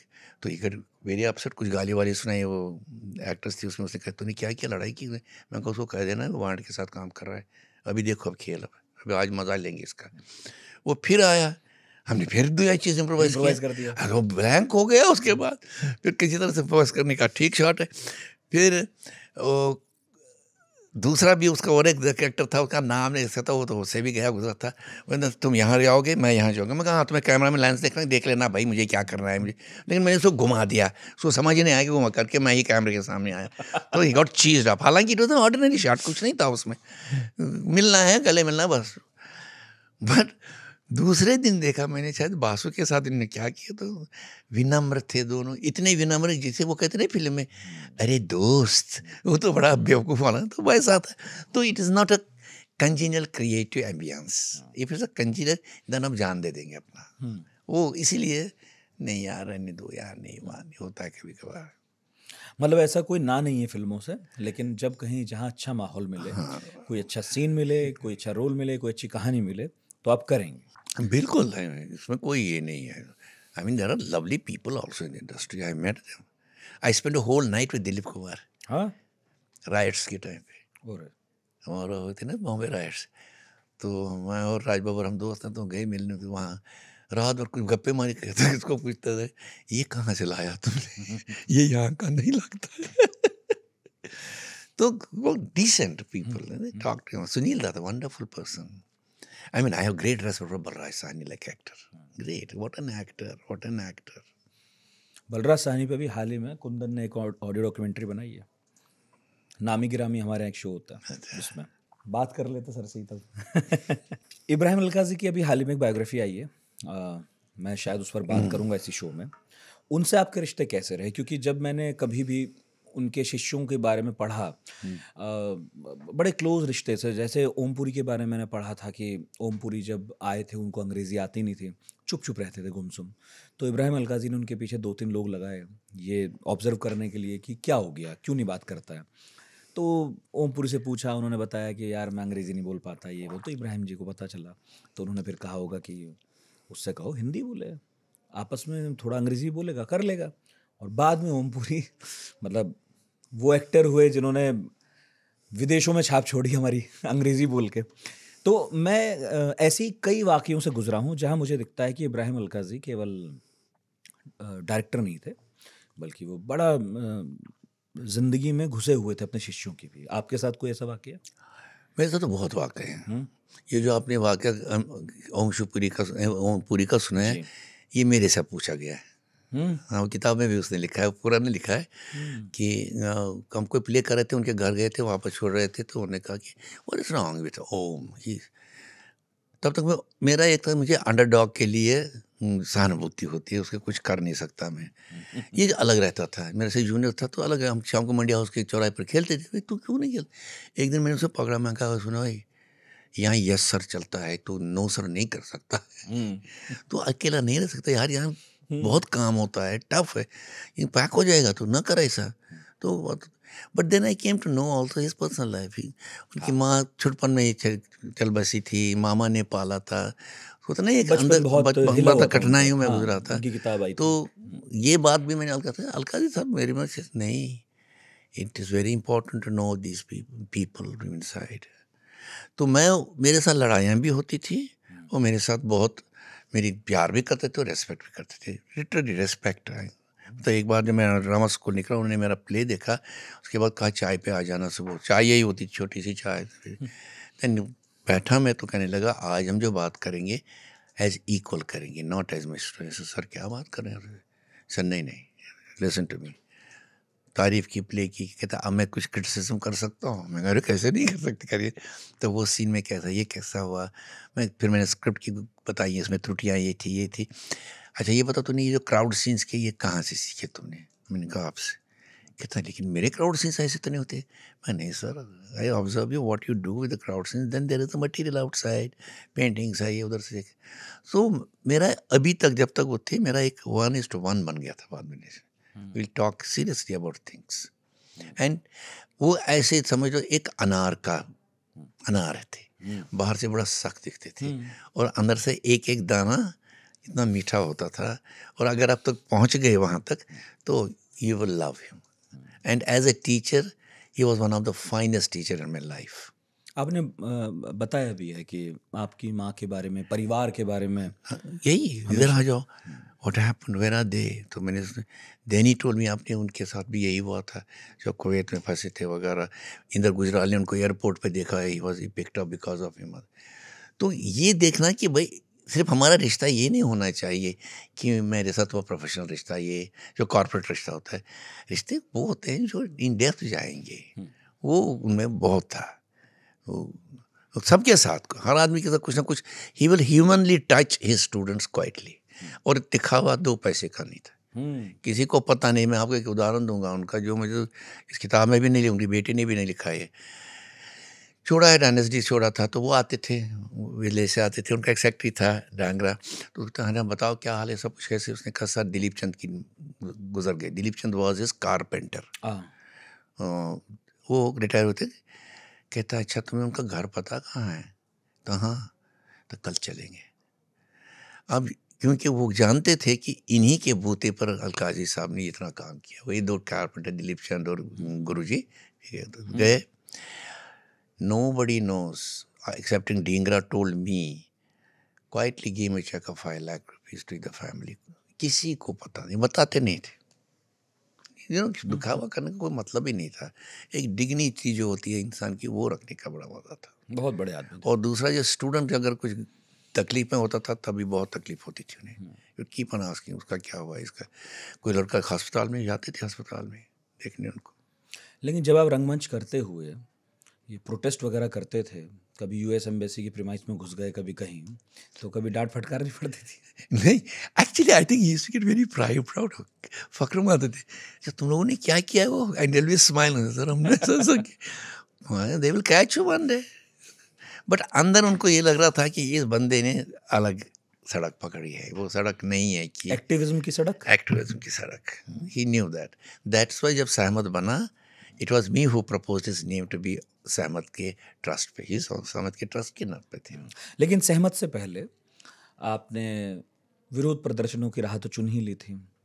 आप जहाँ भी कहीं लगता था आपको कि हमारे ज़रिए किसी तरह की कोई शांति आ सकती है या कोई विरोध रजिस्टर हो सकता है, आप जाते थे। वो किस्सा क्या है यूएस वाला, एम्बेसी वाला? क्योंकि आपने लिखा है कि अब तो आसपास कहीं कोई दिख जाए तो गोली मार देंगे, तब तो आप अंदर तो घुस ही गए थे।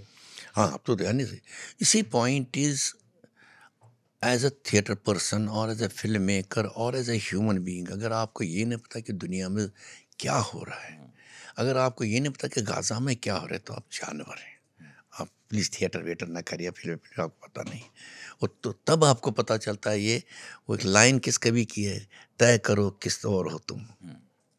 ये जो वो लोहिया साहब भी मैंने सुना कहते थे, भाई पॉलिटिक्स अपना साफ रखो। ये बहुत ज़रूरी है। सिर्फ see at the end of the day I should not feel my children are ashamed of me. पापा ने ये किया is very important. And otherwise art does not remain art. अगर मैं ये समझूं कि मैं आर्ट कुछ आइसोलेशन में क्या कहते हैं शांता सुखाए आर्ट करूं, वो आर्ट नहीं है। Art is because people are giving you the art. वहीं से निकलता है, उन्हीं से आपके फॉर्म्स निकलते हैं, रूप निकलते हैं, कंटेंट निकलते हैं, सब कुछ दुनिया से निकलता है, समाज से निकलता है। उसके प्रति आप आंखें बंद करके, कान बंद के, नाक बंद करके कितनी देर रह सकते हो? बदबू है तो सांस बात की कितनी देर करोगे बात? नाक एक दिन नाक तो खोलनी पड़ेगी ना। लेकिन इसका नुकसान भी तो होता है। नुकसान में नहीं कहूँगा इसका, आपको क्या कहूँगा, एक थोड़ा सा प्राइस देना पड़ता है। बट आपने दिया? बहुत दिया but I have no regrets, honestly I have no regret. इसी क्या होता है ना वो कि cut your coat according to your cloth is very important. मैं अभी भी कपड़े अपने धोता हूँ।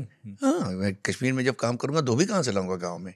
चलो झरने पर गए, कपड़े धोए और मज़ा आता है। वहाँ लोग भी बातें करते हैं, 10 चीज़ें पता चलती हैं आपको।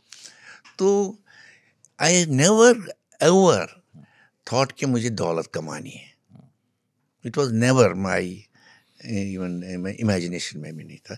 अच्छा काम करना है, जैसे दिल का नया ठीक किया, फेल भी हो गई कोई बात नहीं, लेकिन कोशिश तो ठीक थी ना। गए नहीं हुआ तो नहीं हुआ तो दूसरी बात है।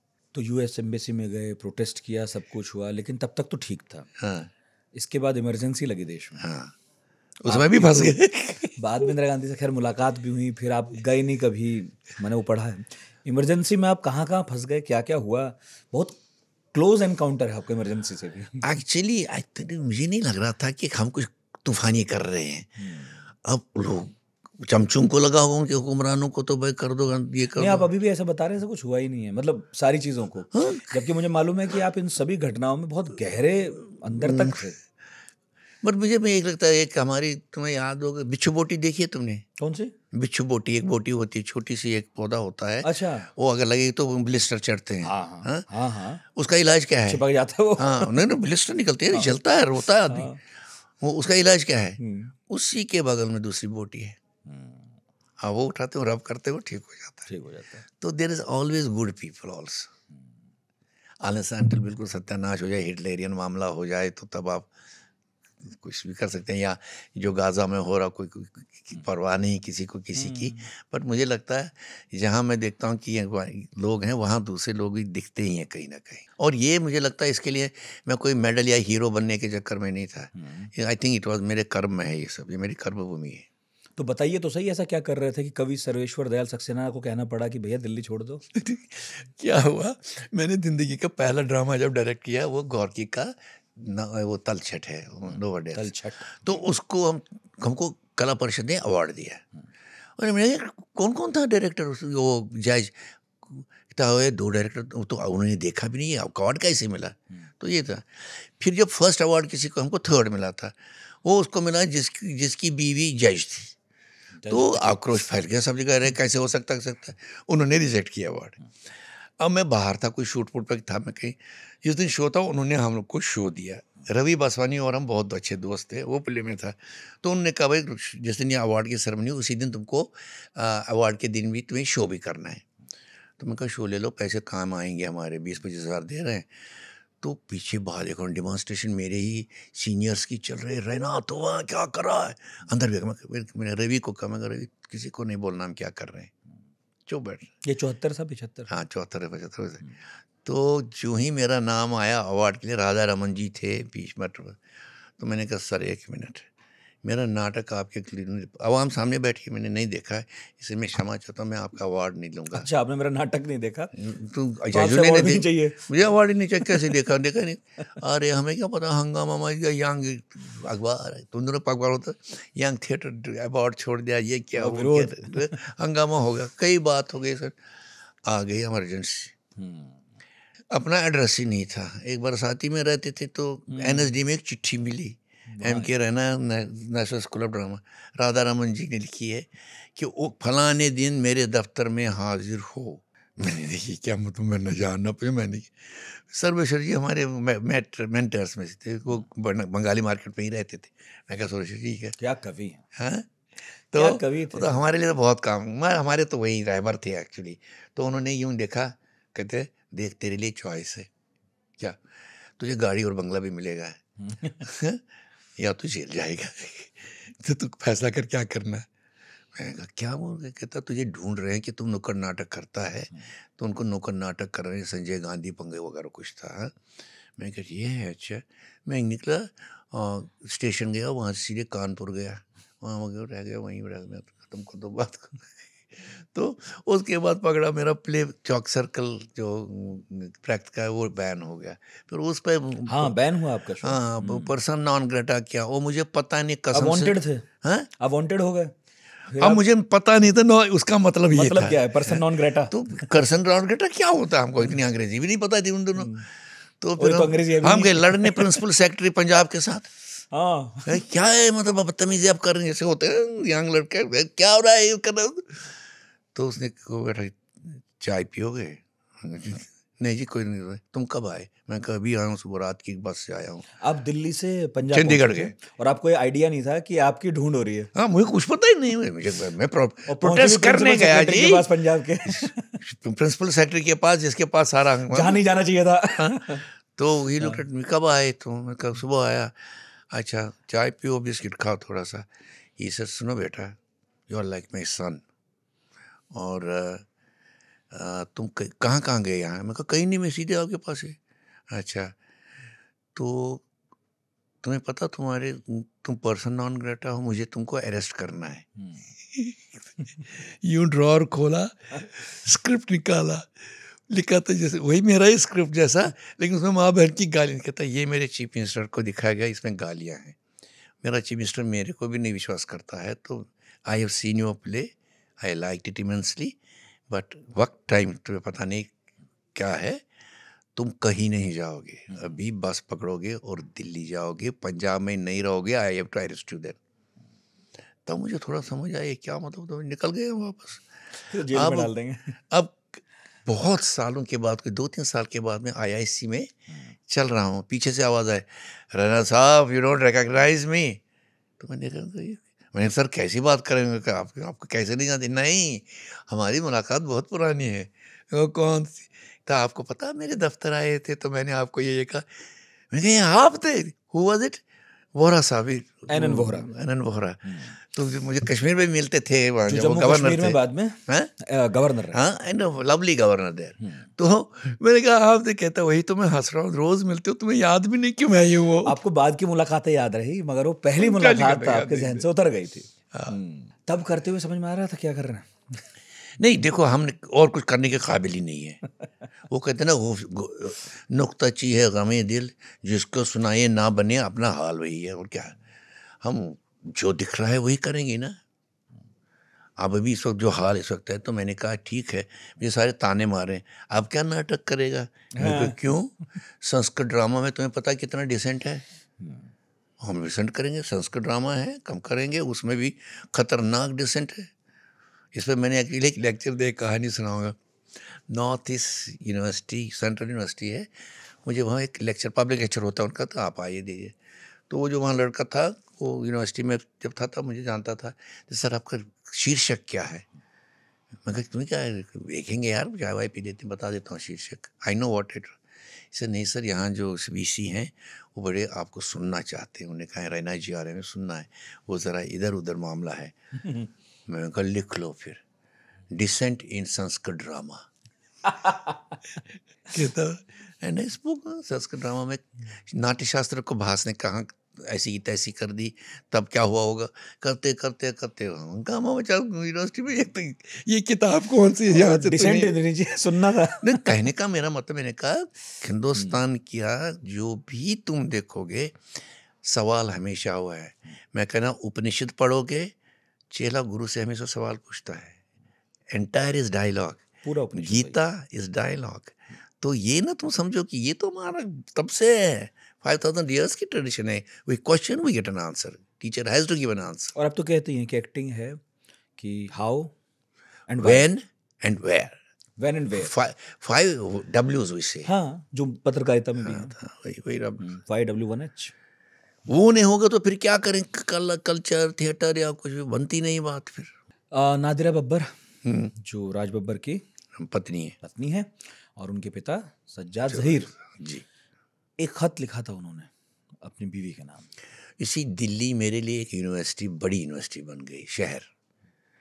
जब मैं यहाँ पढ़ता था तो यहाँ बहुत कुछ अभी भी होता है, अभी आज भी होगा, कल भी होगा, कि यहाँ पर एक इंटेलेक्चुअल फवर चलता रहता है, कुछ मथते रहते हैं हमें, मतलब मक्खन बनाते रहते हैं। तो नादरा ने एक दिन कहा कि तुम चलोगे, वो स्कूल में थे हमारे साथ, वो अब्बा आज ये करेंगे। मैं उनके घर जाता था, ब्राह्मण हूँ, कश्मीर का मीट खाने का शौकीन, कबाब खाने जाता था उनके यहाँ।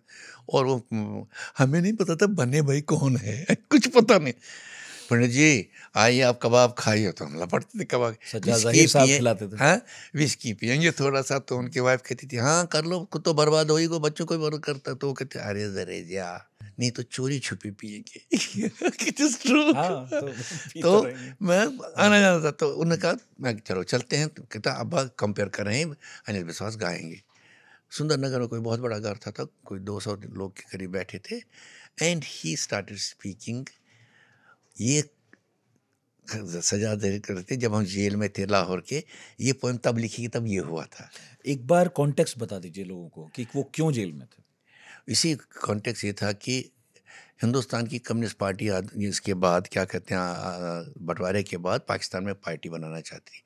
तो उसमें यहाँ से कुछ पाकिस्तानी हिंदुस्तानी मुस्लिमों को वहाँ भेजा गया। कम्युनिस्टों को वहाँ जाओ, तुम्हारे रिश्तेदार भी वहाँ है, तुम पार्टी बनाओ। तो फैज साहब फैज थे वहाँ, ये दोस्त थे इनके से, और भी कुछ थी, कोई 2-3 नाम और मैं भूल गया, वो भी थे। तो काम करते करते ये पकड़े गए लाहौर में। लाहौर कॉन्स्पिरेसी केस इन पर लगा, उसी जेल में जिसमें भगत सिंह बंद थे, उसी बैरक में। नहीं, उसके बाद क्या उन्होंने एक किताब लिखी बाद में, क्योंकि 11-12 साल की कैद हुई थी, मौत सज़ा होने वाली थी, जिस दिन होनी थी वो जज का कत्ल हुआ, फिर दूसरा जज बैठा, बहुत कुछ हंगामा हुआ। ये नादरा ने मुझे कहा है। तो फिर वो चिट्ठियाँ जो उन्होंने लिखी थी घर, उनकी एक किताब छोटी सी नहीं, रोशनाई नाम से, उसमें एक खत था। जब उनका इंतकाल हुआ सज्जाद ज़हीर साहब का, तो उनकी वाइफ ने वो चिट्ठी उस मेमोरियल मीटिंग में पढ़ी, जो मुझे मेरे होश उड़ा दिए कि मैं उस कमरे में, उस जेल के उस कमरे में हूँ, यहाँ कुछ नहीं, ना कलम है, ना दवात है, ना कुछ है, सिर्फ कुरान शरीफ रखा है। वो इसलिए रखा है कि उनको पता है कि मैं कम्युनिस्ट हूँ। शायद मेरी हिम्मत टूट जाए और मैं इसको हाथ लगाऊंगा कभी। लेकिन ये एक बात, अच्छा ये मालूम कैसी बैरक है, दिन भर सिर्फ उन कंडेम्ड प्रिजनर्स की मुझे चीखें पुकारें और दुआएं सुनाई देती जो फांसी पे चढ़ाए जाएंगे, और दूर से फांसी का फंदा भी दिख रहा है। तो ऐसे साइकोलॉजिकली उनको ख़त्म करने के लिए। लेकिन ये एक चीज़ भूल गए हैं कि मैं उस सेल में हूँ जिसमें भगत सिंह बनता। तो वो हिम्मत है सारी दुनिया में, तो गजब की बात थी। इनफैक्ट नादरा को भी नहीं याद था ये, तो तुझे पता नहीं, अम्मी ने पढ़ी तेरी किताबें। और आपने जब इसमें शामिल किया, बहुत जोरदार है उस कॉन्टेक्स्ट के साथ पढ़ना, एकदम हिल जाते हैं पढ़ के। उसने अपने माँ पे प्ले लिखा है, मैं देखने गया, तब मैंने ख़त्म कहा, अरे थोड़ी इधर आप 2 चीज़ें तूने मिस कैसे की। एक तो अम्मी ने हमको एक कहानी सुनाई थी, नमक। वो पाकिस्तान पहली बार जाती हैं, उसको यहाँ पंजाबी औरतें कहती है आपके लिए कुछ, उसने कहा नमक ले आना, and it becomes like a smuggling, छोटा सा नमक एक पाव लाने। और दूसरा ये, तो वो अपने उस पिए को कहती है यार याद रख ले, ये डालना पड़ेगा, मुझे याद ही नहीं है। ये चीज़ें आपको शेप में लाती है ना, बड़े चर्बी लोगों के साथ आप उठे बैठे। हाँ, इतने बड़े बड़े लोगों के साथ आप उठे बैठे ही रहे थे, उठे कहाँ उनके साथ, बैठे रहे, सुनते रहे, उनको समझते रहे, उठे कहाँ बैठे रहे। अच्छा कि आपने किताब लिखी। Thank you. नहीं, ये किताब लिखने का एक कारण वो भी मैंने लिखा भी है कि वो था कि हर आदमी कहता है कहानियाँ ऐसी मजाक में सुनता है, तब तो गोली चली थी, मैं इधर से गया, गोली यूं गई। तो एक दिन मुझे सब यार तू लिखता क्यों नहीं है, इतने किस्से, मतलब समय कहाँ मिलेगा। तो हम जाते प्ले करते, इधर रहते उधर जाते, पर finally Covid did it for me. अब इसका शायद पार्ट 2 भी आएगा। हाँ, सब कह रहे हैं वो क्यों नहीं, वो क्यों नहीं, तो ठीक है, बहुत कुछ रह गया। बहुत राइट। सही है। मैं पढ़ रहा था कि जब इंदिरा गांधी की हत्या हुई उसके कुछ वक्त पहले उन्होंने आपको मिलने के लिए बुलाया था, हाँ वो है ना? बड़ा क्लोज ग्रुप था, उसमें आप 5, 7, 8, 10 लोग गए। बस सही था। 2 ही पकोड़े खाए थे आपने वहाँ? हाँ यार, टेंशन आता है मराई में से पकौड़े का नहीं, सच्ची ये होता है, जो वातावरण है ऐसा, मैं कहना वो मेरा ओपरस करता है हमेशा। इतना इतना एयर कंडीशन वातावरण परेशान करता है। सोफिस्टिकेटेड जगह पे दम नहीं घुट रहा है। रिलैक्स, हालांकि वो रिलैक्स रहते, तुम खाते हाँ, क्यों वो नहीं तो हो? पूछते ही। हमारे घर में पकौड़े अच्छे बनते हैं, बोली तो मैंने तो मेरे साथ तो राष्ट्रपति के यहाँ में मेरे हाथ से ही पकौड़ा गिर गया, तो विमान सुंदरम क्यों देखा कर क्या रहा है वो तू? बाबरी के बाद जब मिलने गए थे। अच्छा, पूछूंगा। तो पर आपने उस दिन बताया 2-2.5 घंटे इंदिरा गांधी अरे आपको कमाल सुनती था रही। वो, मैं 3 बार बोला मैम आपको जाना चाहिए, तो नहीं नहीं आज कोई अपॉइंटमेंट नहीं, बैठो 3 आप। बैठे रहो दुनिया। अच्छा एक्चुअली देन आई रियलाइज वो सिर्फ हमसे सुनना चाहती थी, बोलती कम थी, अपना पॉइंट ऑफ व्यू बहुत कम देती थी, जब देती थी बड़ा प्रोफाउंड होता था। अदरवाइज फिर बोले तुम कबीरा का प्ले करो मेरे यहाँ, अब तो हमें तो ना कहो ही ना, अरे हम भाड़े की यहाँ बैठ के करेंगे आंगन में इनके प्ले तो उन्हें कहा नहीं वो मतलब गली में कर लेंगे, हाँ? नुक्कड़ पे करेंगे, नुक्कड़ नहीं, लेकिन वो प्रधानमंत्री का नहीं करेंगे। नहीं कर सकते ना, कह सकते तो पोटल लेके वहां गया था। अच्छा, दोस्त भी तो फिर कहेंगे। हाँ लोग ये नहीं, उनका भी वैसे उनका रीजन तो बड़ा, तो देखो अगर तुम थिएटर में करोगी फिर सिक्योरिटी मामला हो फिर जाएगा, आई जस्ट वांटेड कमेंट्स, मैंने सुना है बहुत तेरे प्ले के बारे में, but we never, I never phone. उन्हें बड़ा शौक था प्लेस का। हाँ और 5वें रो में बैठती थी, 4थे रो में बैठती थी, नेवर फ्रंट रो।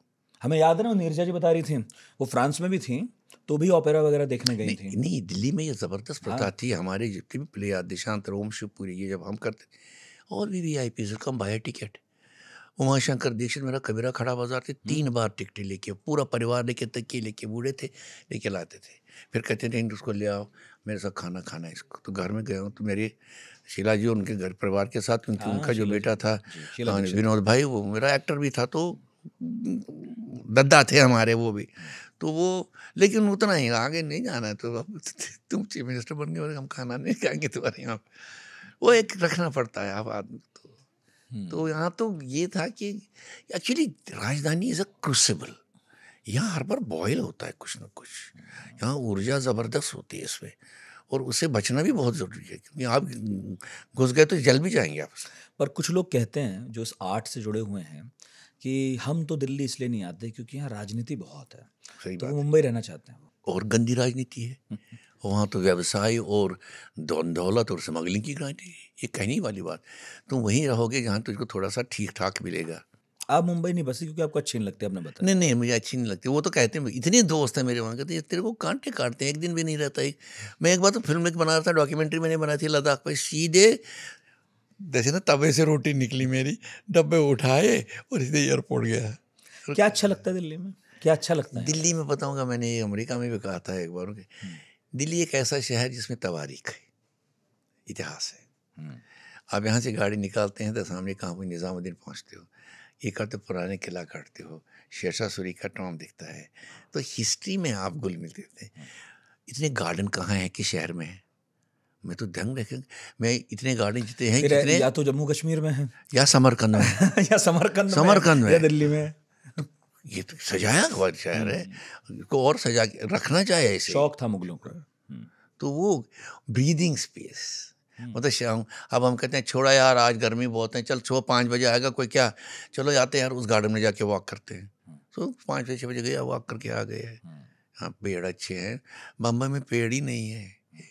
एक मजाक बता देता हूँ, जब ये फिल्म इंस्टीट्यूट का बनना था ना, एक्टिंग बना था, तो अब कौन कराएंगे, पैसे नहीं है जो, तो शमाना जी का मुबारक ने कहा रहना तुम टेक ओवर करो इसको यार, मैं कहा नहीं थैंक यू, मैंने ज़िंदगी भर नौकरी नहीं की, मेरी आदत ही नौकरी की, मुझे FTI में थे जो। हाँ मैं नहीं तो क्यों, मैं कहा देखो यार दिल्ली में तो हो तुम, कश्मीर में तो नहीं हो ना।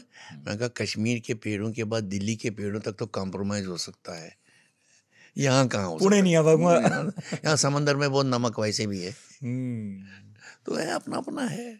लेकिन काम किया आपने FTI? हाँ 1-2 बार वर्कशॉप्स किए मैंने वहाँ। NSD में? NSD में रेगुलर ही चलता है। उससे आपका वैसे लगाव भी ज़्यादा है। लगाव भी है, इस वक्त अफसोस भी है, क्योंकि इन 5-6 सालों में बहुत कमज़ोर हो गया। डायरेक्टर 7 साल में कहीं आया, अब कभी आया डायरेक्टर, अब हालात इतने गड़बड़, उनका बजट काटा गया, 40 करोड़ काटे गए। और काटे गए कि वो जो बेकार सा डायरेक्टर लाए थे कहीं से, तो उसने वापस ही कर दिए, क्योंकि काम ही नहीं आता उसको। तो खर्च नहीं हुए, हाँ, खर्च नहीं हुए आप कह रहे हैं। उसने खर्च किया, वो कहता है ये ज़्यादा खर्च हो रहा है, तो वापस कर दिया, क्योंकि वो लाइब्रेरियन था, उसको क्या पता कहाँ खर्च होने, प्रोजेक्ट सारे ठप पड़ गए। इंदिरा से मिल लिया आप, हम्म, उसके बाद हत्या हो गई हम्म, और आपने फिर अपनी आंखों के सामने सिखों के खिलाफ हुई हिंसा को देखा। मैं किताब में पढ़ रहा था कि उस रोज़ आप छत पर गए उस शाम और आपने आसमान में जो धुआं देखा उसने आपको याद दिलाई मेरी नानी फिर की, से घाटी की। वैसा ही धुआं था। बिल्कुल बिल्कुल वैसे था जैसा मेरी नानी ने मुझे बताया था, जब वो रावलपिंडी में फंसी थी बुर्का पहन के, जान बचाने के हाँ, लिए। विभाजन में भी बहुत सारी त्रासदियों के बीच में आपका जीवन गुजरा है। जब आपने सिखों के खिलाफ यहाँ हुई हिंसा देखी, मगर आपने फिर कुछ सिख युवकों के ताने भी सुने, जबकि आपने यहाँ इतना बड़ा काम किया। उस वक्त जब मैं पढ़ रहा था तो हैरत हो रही थी मुझे, क्योंकि इस काम के बारे में नहीं पता था मुझे, कि जब सिखों ने जान बचाकर कहीं कहीं रहना शुरू किया, आप लोग ढूंढ ढूंढ कर वहाँ कंबल पहुँचाना, खाना पहुँचाना, और लोग आप पर अविश्वास भी करते थे कि कंबल पहुँच तो जाएंगे, तो आप और फ्रस्ट्रेट होते थे कि इतना काम भी कर रहे हैं, ये विश्वास भी नहीं करते हैं, खुद भी नहीं दे के आते हैं, और इतना काम, इतना सब कुछ हुआ। फिर वो क्या था जो आपको भिंडरावाले के गांव भी ले गया, माता जी से मिलवाया, पिताजी से मिलवाया, क्या है वो? देखो, सत्य की खोज होनी चाहिए, वो निष्पक्ष होनी चाहिए, उसमें मैं अपने भेदभाव मेरे कश्मीर में निकाला गया, ये नहीं चलेगा। अगर सत्य की खोज है तो मुझे लगता है, आजकल कहना ज़रा आउट ऑफ फैशन, लेकिन मैं गांधी मुझे बहुत प्रेरणा देता है। वो विनम्र भी हैं, दुखी भी हैं, लेकिन उतने ही स्ट्रैटेजिस्ट भी हैं और प्रैक्टिकल पॉलिटिशियन हैं, और वो भविष्य की तरह नजर रखते हैं।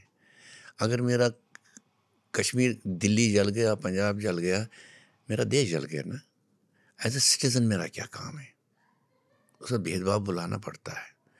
और उसी दिल्ली ने जो 4 दिन पहले कत्लेआम किया लोगों का यहाँ, मैंने आंखों के सामने, मतलब वो दृश्य देखे, मैं, तुम बिलीव नहीं करोगे, नींद नहीं आती थी कभी कभी। और उसके बाद यही दिल्ली उठी और 3 महीने इतना सामान दिया हमने, किसी से मांग, इतना ढेरों सामान था। हम जब ख़त्म हुआ सारा, बाग घर गए सभी, तब भी हमारे पास सामान था कि अब क्या करें इस सामान का। वो भी किया थी, कॉन्ट्रडिक्ट है ना, दोनों चीज़ें। वो बिच्छू बूटी के बगल में ही एक बूटी दूसरी है। बिल्कुल। तो मुझे लगता है कि ये बहुत ज़रूरी है कि पर्टिकुलर की ना हो, जबकि सारा दुनिया आजकल बड़ा सेल्फिश हो गया है। आप कोई देश पे आप विश्वास भी नहीं कर सकते कि मेरी मदद करेगा, उसको अपना मतलब होगा तभी करेगा। हम इंटरनली कमज़ोर हो जाएंगे तो सत्यानाश है। फिर हम कत्ले, मतलब हो ही रहा है, वी हैव नॉट। मुझे लगता है कि हम, हमारे एक पाप हुआ जब ये बंटवारा हुआ कत्लेआम का, और उसके साथ अभी तक हमने उसको निपटाया नहीं, ठीक उस पर रिजॉल्व ही नहीं कर पाए। मणिपुर हो जाता है आपका, पंजाब हो जाता है, कश्मीर हो जाता है, फिर कहीं हो जाएगा कुछ। क्योंकि मुझे लगता है कि यहाँ political class, I am sorry to say, इनमें पॉलिटिकल थोड़ा वो सारा दूरदृष्टि नहीं रखने वाला है। कुछ उसमें है, बाकी सारे इमीडिएट उनको क्या चाहिए, उससे देश तरक्की नहीं करता और देश बच नहीं सकता वैसे। इसीलिए सिटीज़न को बहुत ज़रूरी ताकत चाहिए, जो उसको एक तरह, मैं कहता हूँ ना, सिटीज़न एक सेफ्टी वैल्यू रखता है अपने पास, प्रेशर कुकर का, और उससे लीडर भी समझने लगता है, अरे भाई ये नहीं कर सकता मैं, यहाँ ये हो रहा है। और उसके साथ डेमोक्रेटिक इंस्टीट्यूशंस जो हैं उनको बचाना बहुत ज़रूरी है। अगर वही ख़त्म हो जाएगा तो देश तो फिर कोई मीडिया चलेगा, एक राजा जो कहेगा कहेगा, जो कराएगा, बाकी प्रजा को खाना मिले ना मिले चलेगा, वेलफेयर भी ना मिले निकलेगा।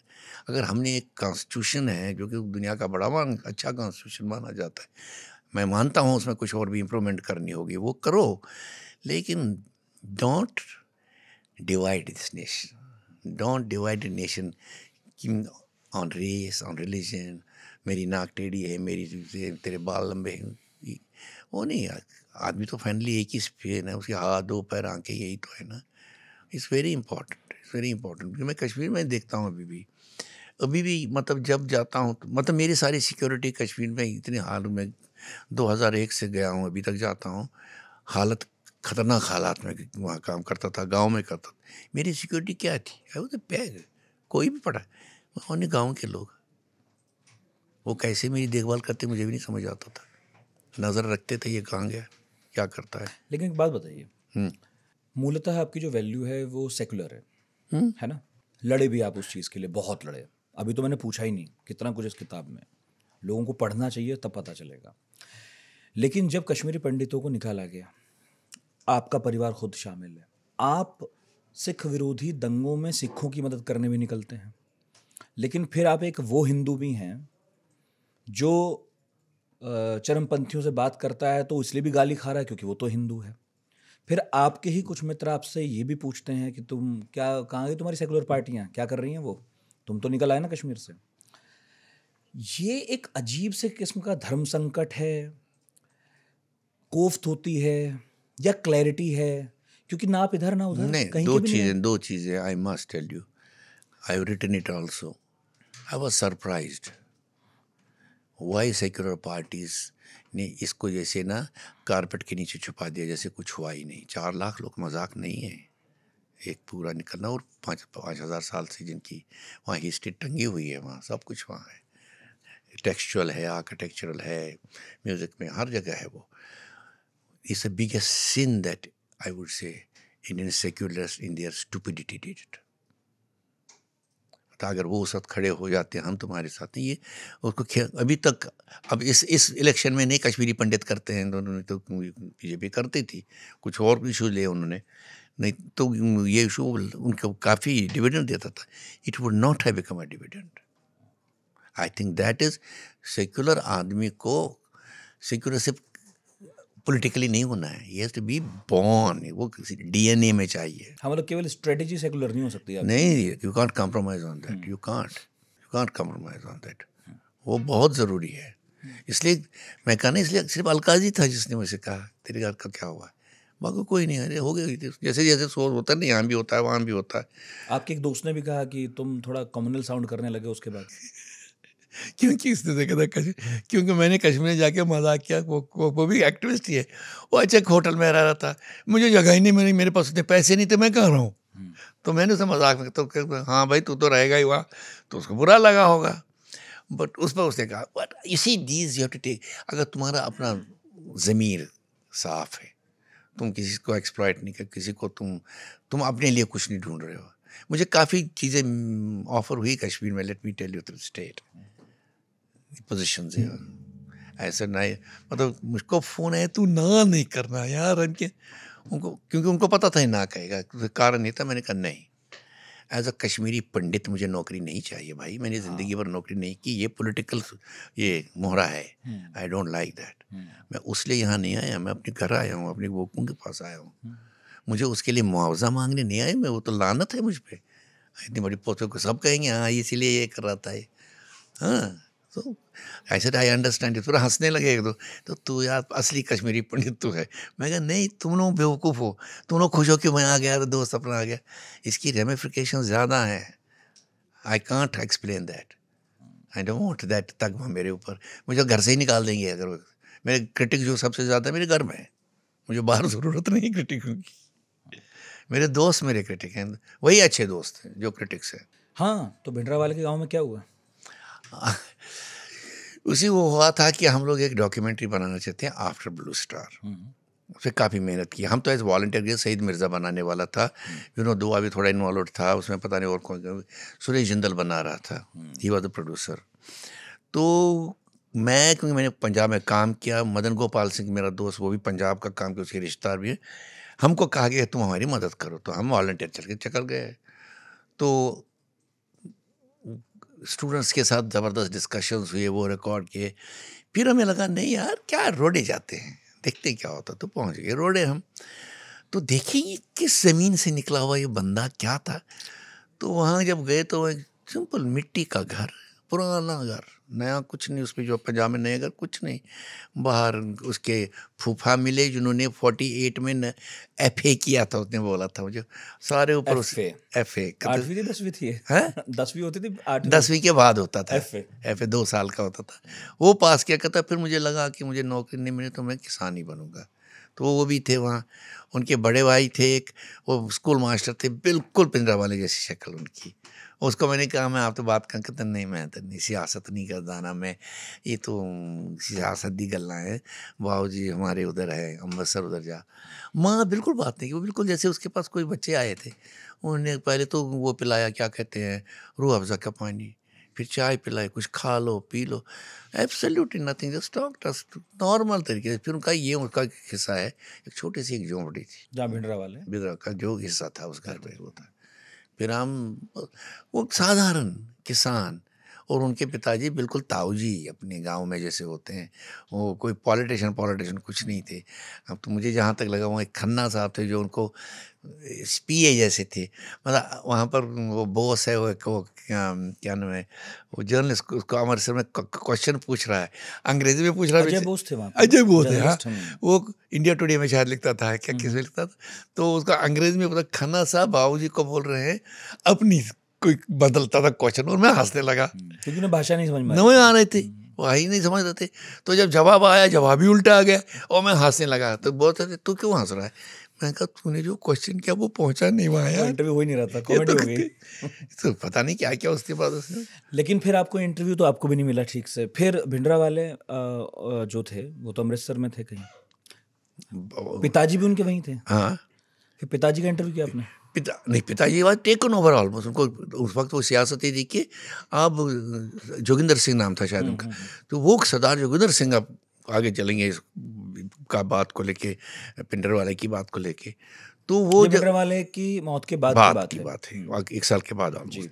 तो जब हम वहाँ बात करने गए तो वहाँ तो हंगामा, तो इतना प्रेस, इंटरनेशनल प्रेस।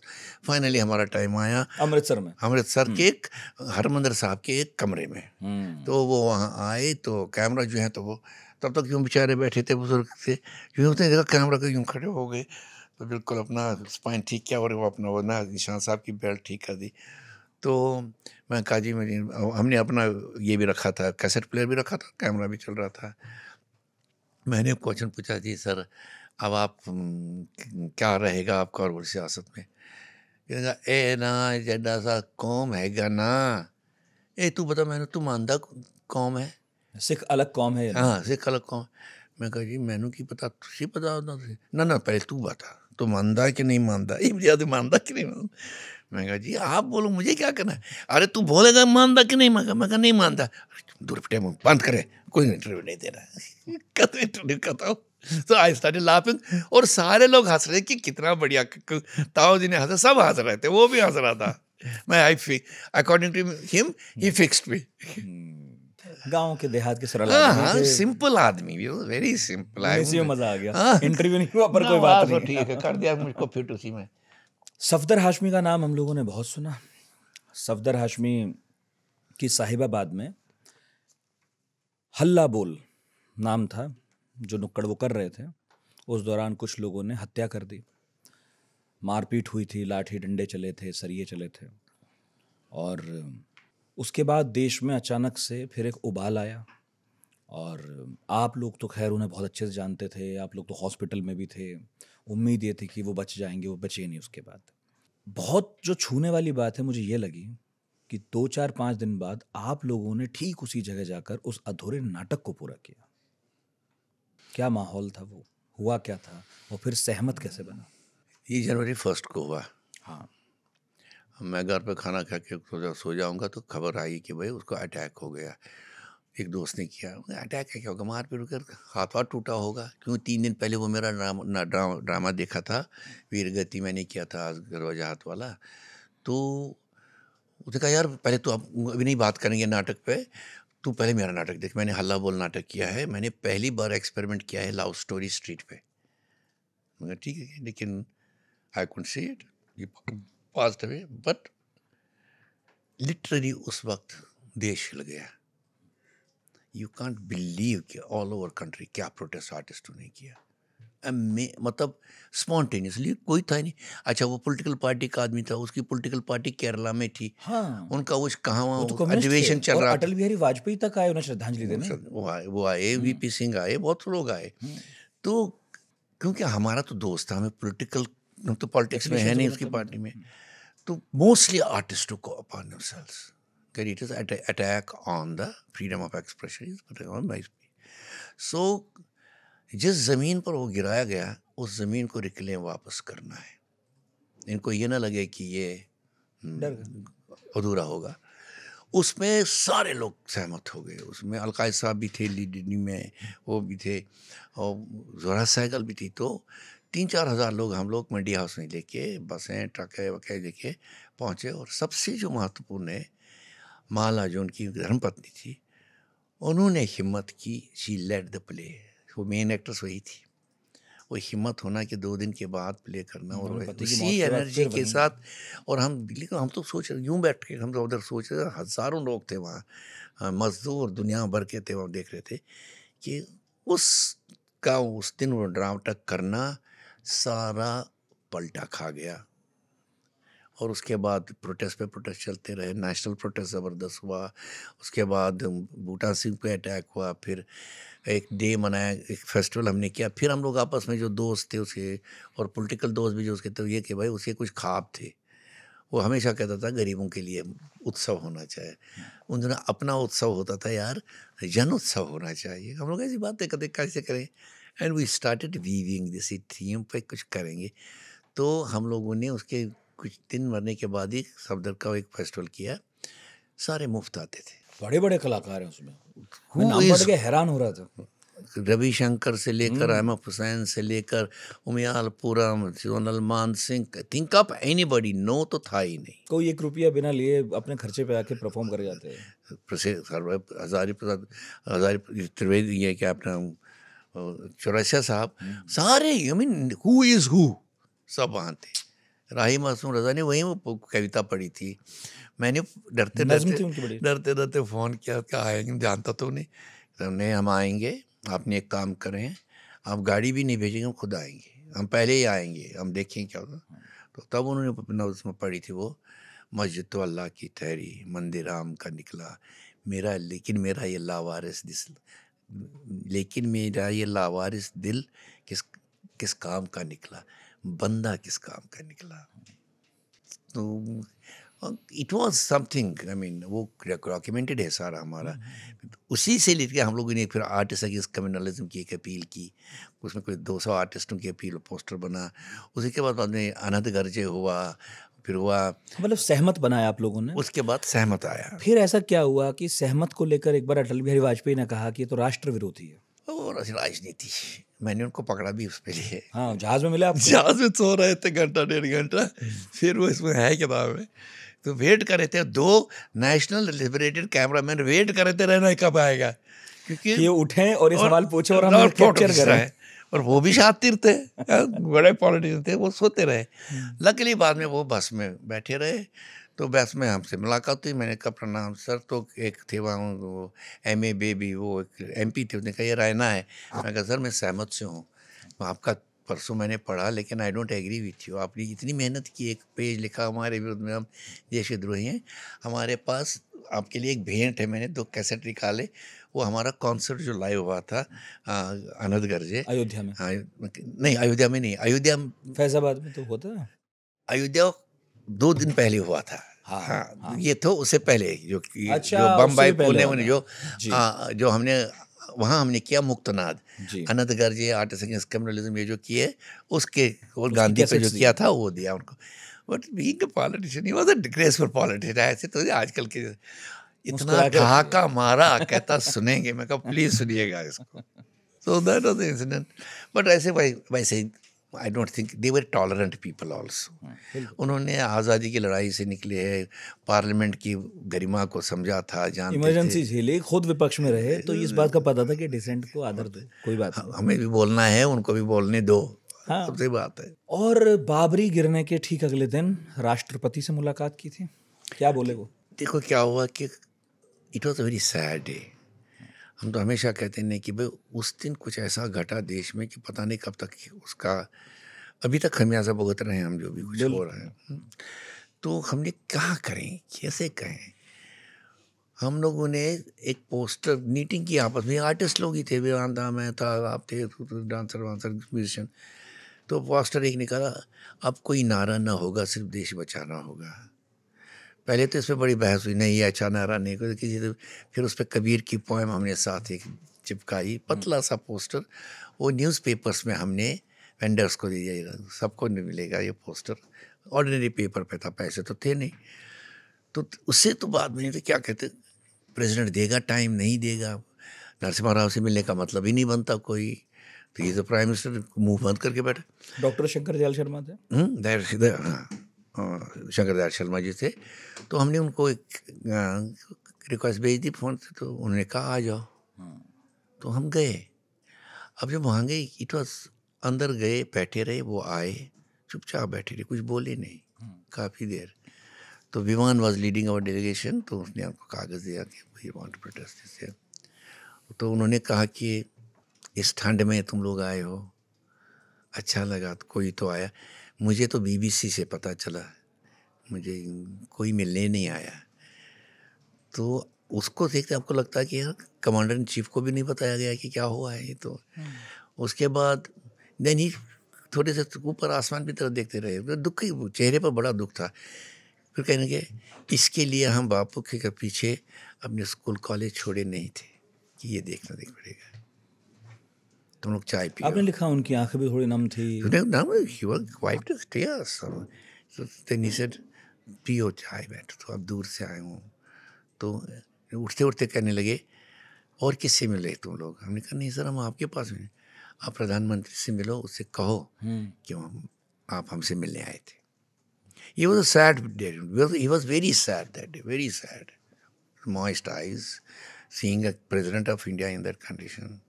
और फिर किन किन देशों में घूमना हुआ इसके बाद? मैं तो कहाँ घूमता हूँ, मैं तो पाकिस्तान गए? 3-4 बार। अच्छा ये बस आयरनी चली थी? नो, वो तो आ रहे, उसने तो बाल बाल बचा हमें, बाप रे बाप। क्या हुआ था? मुझे सडनली दोस्तों का फोन आया, कश्मीर से यार मुजफ्फराबाद बस आएगी, स्टेशन हो मुजफ्फराबाद गया। चलते हैं। और तो नहीं चलेंगे, नहीं वो यहाँ सरकार कह रही है हमको कि कुछ कल्चर का करना है, तुम आ जाओ। मैंने कहा ये करो करो करो, ठंड भी थी, तो मार्च अप्रैल का महीना था। तो अरे बैच बनाना है, बैच बनाना है, तुम ही बना के दो। सब बोलो काम हो रहा है, मुफ्ती तो मतलब आप दान कर रहे हैं, वो भी दोस्तों को पकड़ा यार बना दो, कर दो। फिर सीधे यहाँ आए, कहते नहीं हाँ मैं समझ नहीं आया तू क्या कह रहा है, तू आ जा। अब मैं आया, हमने कुछ प्रोग्राम बनाया कि बैंड आएगा, वो उनको लोक संगीत पसंद नहीं है सियासतदानों को, तो उन्होंने ये वाला दिया, क्या कहते हैं, अपना बैंड दिया। बैंड ख़राब सा था, मैं कहा रिजेक्ट नहीं चाहिए।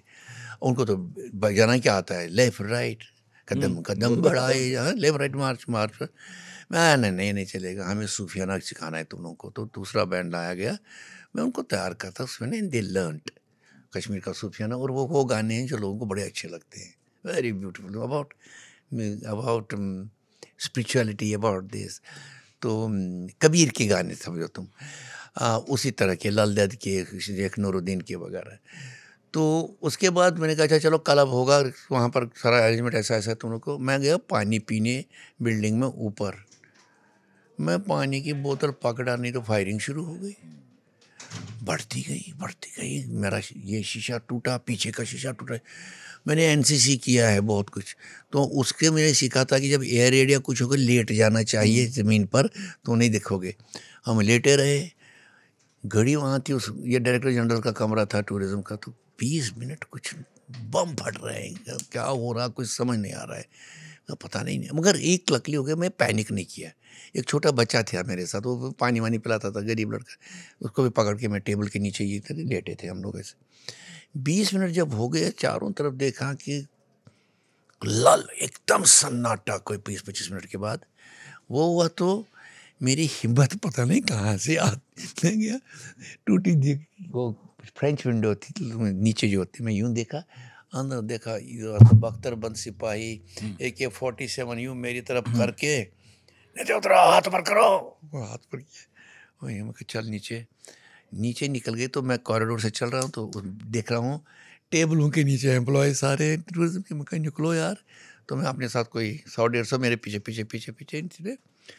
यूँ ही मैं आगे निकला, क्रॉस किया आंगन को, मैं पीछे मुड़ के देख रहा हूँ, जिस कमरे पर मैं लेटा था उसके नीचे से ब्लैक धुआं निकल रहा है, जलना शुरू हो गया बिल्डिंग, और वो जल गई। बाद में सारी बिल्डिंग जल गई, और एक फायर से एक लड़की को तब भी उसके बाद भी गोली लग गई, निकल आए वो तो उसके बाद तो आप लोग आते हो मीडिया वाले, जो ही मैं सड़क पर निकला 50-60 वो रॉड्स मेरे सर पे लगे और कुछ जानते भी थे, एम के मैं कहा मुझे बचना है, मार डाल रहे हैं लोग, पहचाना चेहरा हो जाएगा, आई नो द मीडिया। तो मैं कुछ नहीं किया, मैं नाराज़ हो गया मुझसे बहुत सारे, बकवास करो, निकल गया मैं। और आज भी एक दो हैं कश्मीर में जो बात दिक्कत करते हैं तो अपने को बड़ा से। फिर एक की बीवी पोएट है, उसने कहा तेरा क्या झगड़ा है जफ़र से, तो क्यों नाराज़ है? मैं कहा तूने शादी की क्यों उससे? वो समझ नहीं रहा है बात को। मैं कहा मैं यहाँ काम करता हूँ, 24 घंटे तुम लोग चलाते मेरा ये चेहरा, और कहीं भी मिलता पटाखा शॉट खाता है। I have to be responsible. मेरे घर वालों को भी नहीं पता यहाँ क्या हुआ है। वो भाई साहब आगे अपना साइट पे लेके अपना एंकरिंग कर देता है, उसको कहते ना मैंने ये एंकरिंग की है तो मुझे नहीं दिखा। तो वो हुआ। उसके बाद रात के 12 बजे हम वापस लौटे हो जगह सारा, इट वाज ऑल फिनिश्ड। जो जो हमने चीज़ें लाई थी, floating candles in the Dal lake चलेंगी हज़ारों, वो कुछ नहीं हो पाया, nothing, we could do nothing, पूरा प्रोग्राम ध्वस्त हो गया। प्रोग्राम। आतंकी हमले की भेंट एक और कार्यक्रम चढ़ गया। और बेसिकली हुआ क्या था कि एक तो फायर वायर ये तो हो गए, AK-47 वगैरह, वहाँ क्या होता है ठंड थी, वो गैस सिलेंडर्स के लिए बुखारी बनाई जाती है, दे ब्लास्टेड एक के बाद। It was a heritage building, बहुत बड़ी बिल्डिंग थी, खत्म हो गई। बाल बाल बचे उस दिन, तो बाल बाल बचे। हाँ, उस दिन आपकी जान बच गई। एक जिक्र बार बार आता है इस पे, और चूंकि पॉडकास्ट का अंत है तो मुझे लगता है वो पूछ लेना चाहिए। क्या होता है भांड पाथर, यही लिखा है आपने? हाँ। ये क्या है? आप किस प्रदेश के हैं? मैं तो इसी प्रदेश का हूँ जहाँ बैठा हूँ। हाँ, तो यहाँ नौटंकी होती है ना। हाँ। हिंदुस्तान एक ऐसा ईस्टर्न देश है जिसमें हर प्रदेश में अपना ड्रामा स्कूल है, अपनी शैली है, उसका रूप है, उसका स्वरूप है, मेथडोलॉजी ट्रेनिंग की भी है, उसमें मेथडोलॉजी एक्टर संगीत की भी है, वो है। इसी तरह यहाँ नौटंकी है, आप जात्रा बंगाल में है, नाच भवाई माच इस तरह बाणपत्र कश्मीर में है। अच्छा। तो ये एक लोक शैली है और बड़ी डेवलप्ड है, काफ़ी डेवलप्ड है। उसमें बड़े बड़े प्लेज वो करते हैं और वो आवाम में बहुत मकबूल है, मतलब जब भी वो करेंगे तो हज़ारों लोग आएंगे देखने के लिए। तो वो ख़त्म हो रहा था, तो मैं जब काफ़ी कश्मीर में काम किया, अर्बन में काम किया, बच्चों के साथ काम, मेरी नज़र असली इन पे थी और इनको बहुत मार पड़ी है मेटलर्सी में, क्योंकि इनके गाँव में आते थे, इनके घरों में घुसते थे, इनके कॉस्ट्यूम ख़त्म। हाँ, मतलब आतंक के उस दौर में नहीं, अंदर घुसते तो सबके घर में इनके हाँ, इनके ये खत्म भी ही हो गया वो। इनके साज तोड़े, ये किया, तो इनको और इनको कहा गया था तुम ये नाच गाना नहीं करोगे। 10 साल इन्होंने किया ही नहीं कुछ। तो ये टूटे पड़े थे, बिल्कुल टूटे पड़े। तो मैं जानता था इनको, मैंने पहले भी एक बार काम किया था इनके साथ। तो मैं जब मिलने गया, इनको गाँव गया, या आए मिलने, सारे मिले एक साथ, और ये हुआ कि इतना रोना धोना हुआ जैसे कोई मर गया, और बुज़ुर्ग लोग, तो मुझे समझ नहीं आता है क्या हाल हुआ। मतलब वो जो बूढ़ा कह रहा है ये शहनाई होती है वहाँ स्वर ने, 10 साल से नहीं इसकी फूका मैंने। तो ये कि आपके पास पेन है, आपका 10 साल लिख नहीं पाओगे, क्या करोगे, गा नहीं पाओगे। तो मतलब ख़त्म था। और उनका कोई रहनुमा नहीं है, कोई लीडर नहीं, उनका कोई वॉइस नहीं। And also they are subaltern, वो तो मतलब लोअर कास्ट के ही हैं। तो मैं क्या करोगे काम अगर कोशिश करें तो, जैसे ना कोबरा के साथ करें, हाँ तुम कराओगे तो करेंगे काम। मैं कहा कि लेट मी थिंक। तो आई स्टार्टेड थिंकिंग। 2-3 महीने वापस आया, सोचा I got some grant from India foundation for the arts, वो बेंगलोर की है। उन्होंने भी कोई बड़ा ग्रांट नहीं दिया, छोटा 1 महीने का। मैं कहा दे दो तो दो, तुम 1 महीने का। उसका मैंने 3 महीने बनाया। गाँव में कम पैसा लगता है।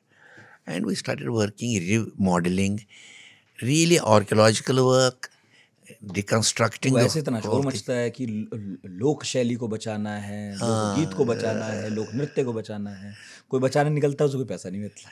उन्हें है नहीं तो किसको, कोई देता ही नहीं, पता नहीं क्या प्रॉब्लम है। तिकड़म करो तो मिलेगा, अब वो हम नहीं करेंगे ना, तो चोरी छुपे के ये बनाएंगे, बिले बनाऊंगा, वो मेरा काम का नहीं है। तो धीरे धीरे हमने यहाँ तक मुझे उनके सारी पुरानी शैली की चीज़ें लाई। और फाइनली जब 4 साल 5 साल ये काम हुआ, लोगों में हम आ गए अंदर, हज़ारों लोगों ने देखा, काफ़ी कुछ रूरल एरिया में नाम हुआ। उसके बाद मैं कहा अब हम एक्सपेरिमेंट करेंगे। तब मैंने उनके साथ शेक्सपियर किया है, शेक्सपियर का किंग लियर किया है। वो भी बड़ी कहानी है वो लंबी, तो उसका तो इतना हुआ, उसका प्रोफेशनली मुझे बड़ा श्रेय मिला, मतलब सारे देश में विदेश में ये बात इंटरनेशनली पता चले कि वहाँ ये हुआ अभी है। कैसा माहौल है घाटी में इस तरह की गतिविधियों का? उसी गरीबी उनमें वैसी छाई हुई है, उनके पास खास कुछ नहीं है करने के, लेकिन सबसे जो सारे लोक शैली का सारे देश में जो है, इसमें जो गुरु थे, हर चीज़ में म्यूज़िक का गुरु होता है, एक्टिंग का गुरु होता है, लिखने वाला, वो अब कम हो गए हैं। हाँ। विद रिजल्ट ये विद्या धीरे धीरे लुप्त हो जाएगी, और भारतीय सांस्कृतिक केंद्रों को और मिनिस्ट्री को ये समझ नहीं आता है कि ये वो धरोहर है, इसको डॉक्यूमेंट करना है, ताकि अगर कोई सीखना चाहे उसके लिए कुछ डॉक्यूमेंट तो मिलेगा। कोई हो ही नहीं रहा। अभी 2 लोग वहाँ मार गए, तो जिनके पास इतना खजाना था म्यूज़िक का, खत्म, हमें कहते कहते ही रह गए हमारे। तो ये एक बहुत बड़ा चैलेंज है, बिग मल्टी मिलियन प्रोजेक्ट, मतलब to save folk heritage of India. देखिए इंजीनियर डॉक्टर्स के दौर में ना हम आर्ट वाले मारे जा रहे हैं। नहीं, सही बात है। मतलब वो भी ज़रूरी हैं, पर ज़रूरी थोड़े बहुत ये भी हैं ही। नहीं, फाइनली तो आपको जब आप घर लौटते हैं, घर लौटते हम गाना सुनना चाहते हैं, शादी में गाना सुनना चाहते हैं, मरेगा कोई तब भी गाना चलता रहता है, सब गाना होता है, मतलब कल्चर ऐसे कल्चर। नो ऑफेंस उन्हें भी, लेकिन नो नहीं, आई टेल एवरीबॉडी, तुम्हारा जो ये है ना थंब है कल्चर, विदाउट दैट प्रिसिशन नहीं आएगा। आप उठा दीजिए कोई चीज़, इसको छोड़ के दिखाइए मुझे, प्रिसिशन से उठा पाएंगे? नहीं उठा पाएंगे। और अभी मैंने भाभा वाली बात सुनी ना, कितनी सुंदर बात है। ये फ्यूजन है योर मल। अब any for example you take for ये ओपनहाइमर, जिसने एटॉमिक बम बनाया, भगवद गीता का वक्ता बेचारा है, और उस श्लोक उसको याद है जब तो उसने पहला ही एपिसोड ब्लास्ट कर दिया। और इसी तरह टेलर, जिसने हाइड्रोजन बनाया, ग्रेट पियानो प्लेयर, पता नहीं क्या क्या करते पियानो पे। और आपका यहाँ भी ये जो अपना रमन था, ये अपना Abul Kalam Azad, veena player. See these are the brains which are horizontal brains. Vertical brain, आप जो कहते हैं डॉक्टर की बात, तो वर्टिकल बात है ना, वर्टिकल में दुनिया नहीं चलती है, डेप्थ भी चाहिए ना, डेप्थ तो हॉरिजॉन्टल ही आएगी। कलाएं बचाना बहुत ज़रूरी है। आखिरी सवाल, क्या प्रोजेक्ट्स हैं? कुछ फिल्में, कुछ किताब, कोई नया किताब चल रही है, 2 किताबों पे काम चल रहा है। एक पे एडिटर मैंने लगाया, मेरे बस का नहीं है अकेले करने का। वो है मेरा जो थिएटर का काम है, वो डॉक्यूमेंटेड है, तो उसको एक किताब का स्वरूप दिया जाएगा, मेरे थिएटर ग्रुप का दिया जाएगा। उसके पास भांडू पर मैं किताब लिख रहा हूँ, साल भर हो गए लिखते लिखते, अभी बहुत टाइम लगेगा मुझे। कुछ सेंट्रल एशिया भी जाना पड़ेगा टू फाइंड द रूट्स से कहाँ से आप आए। बहुत दुनिया घूमे? हाँ, आप दुनिया घूमे? दुनिया नहीं घूमते, कहीं कहीं तो घूम ही लेते हैं, ऐसा क्या है, घूमेंगे, घूमते रहते हैं। घूमते हैं ना बहुत। हाँ, हिंदुस्तान भी बहुत घूमा, बाहर भी बहुत घूमा। तो वो है। और 2 थिएटर प्रोजेक्ट्स जिस पे फंडिंग नहीं है, तो I am adapting Hermann Hesse Siddhartha है। हरमन हेस की सिद्धार्थ जो है, उसको मैं जापानीज नो स्टाइल में करना चाहता हूँ, वो है। और मेघदूत को मल्टीलिंगुअल रॉक ओपेरा, कालिदास का, क्योंकि उसमें कश्मीरी ज़बान भी होगी, हिंदी होगा, संस्कृत होगा, इंग्लिश होगा, ए रॉक शो। क्योंकि मैंने इसका एक एक्सपेरिमेंट अभी किया, वो पता नहीं आपको, कबीरा खड़ा बाज़ार में तो पता है, बड़ा 10-12 साल चला। उसकी म्यूज़िक पे हम लोगों ने 2 साल पहले रॉक म्यूज़िकल कर दिया, और वो बड़ा अच्छा निकला, ज़बरदस्त अच्छा। उसकी इतनी डिमांड है कि पूछो नहीं। तो आई रियलाइज़ कि यूथ तक पहुँचने के लिए मुझे थोड़ा सा स्वरूप बदलना पड़ेगा, तो क्योंकि वो अद्भुत कविता है। यूथ तक पहुंचने के लिए प्रयोग करने पड़ेगा। कीजिए सर प्रयोग, लिखिए किताब, बढ़िया बढ़िया प्ले लाइए, और अच्छी अच्छी फिल्मों में और आइए, मौका दीजिए इंडस्ट्री को। Thank you. कर दे, हो गया तो हो गया, नहीं होगा तो नहीं होगा, क्या है। बहुत शुक्रिया आपका, इतनी लंबी बातचीत हुई, इतने धैर्य से आपने की। थैंक यू, मेरे लिए भी तो अच्छा रहा। मतलब आपने किताब के साथ साथ और भी कहीं कहीं ले लिया, मुझे कहीं कहीं पहुँचाया, और अभी बहुत कुछ छूट गया। पर मैं चाहूँगा कि छूट जाए, ताकि आप ये किताब भी पढ़ सकें, रस बना रहे। पेंगुइन ने किताब छापी है, फिलहाल अंग्रेजी में आई है, 1000 रुपये में 1 रुपया कम, 999 रुपये की है। बिफोर आई फॉरगेट, हालांकि अभी आई नहीं है, आने वाली है जब हम ये रिकॉर्ड कर रहे हैं। नहीं, आगे अब तो पीपल आर गेटिंग इट। बहुत बढ़िया। और जितने दोस्त मेरे खरीदते हैं, फोटो दिखाते हैं इसका। हाँ, हमने खरीदी। मेरा आग्रह यही है, जो मैं तुम्हें करता हूँ, कि कोशिश कीजिएगा हिंदी में भी आए। नहीं, that is on the line. अरे वाह, उसके बगैर चलेगा नहीं, ये काम हो गया। बहुत वो अच्छे, तो करना क्योंकि है। जो घटनाएं इसमें हैं शामिल, वो ये बहुत मेरा जरूरी- लालच है कि उन्हें सब पढ़ें, और जिसको अंग्रेजी में थोड़ा हाथ तंग है वो हिंदी में पढ़ें। नहीं, हिंदी पढ़ना में जरूरी है। जो दूसरी किताब निकल रही है वो बाइलिंगुअल निकलेगी, हिंदी और अंग्रेजी अच्छा, बोथ। उससे भी खरीदेंगे। बहुत शुक्रिया एम के रैना साहब। Thank you, thank you, thank you. और आखिर में एक आग्रह आपसे कि अगर यूट्यूब पर देख रहे हैं तो लाइक कीजिए, सब्सक्राइब कीजिए, और अगर आप सुन रहे हैं आवाज़ के माध्यम से तो जिस भी एप्लीकेशन पे आप सुन रहे हैं वहाँ हमें रेटिंग ज़रूर दीजिएगा अच्छी अच्छी सी। पढ़ाकू नितिन को इतने प्रेम से सुनने के लिए बहुत शुक्रिया। अगले गुरुवार फिर हाजिर होंगे, ख्याल रखिए।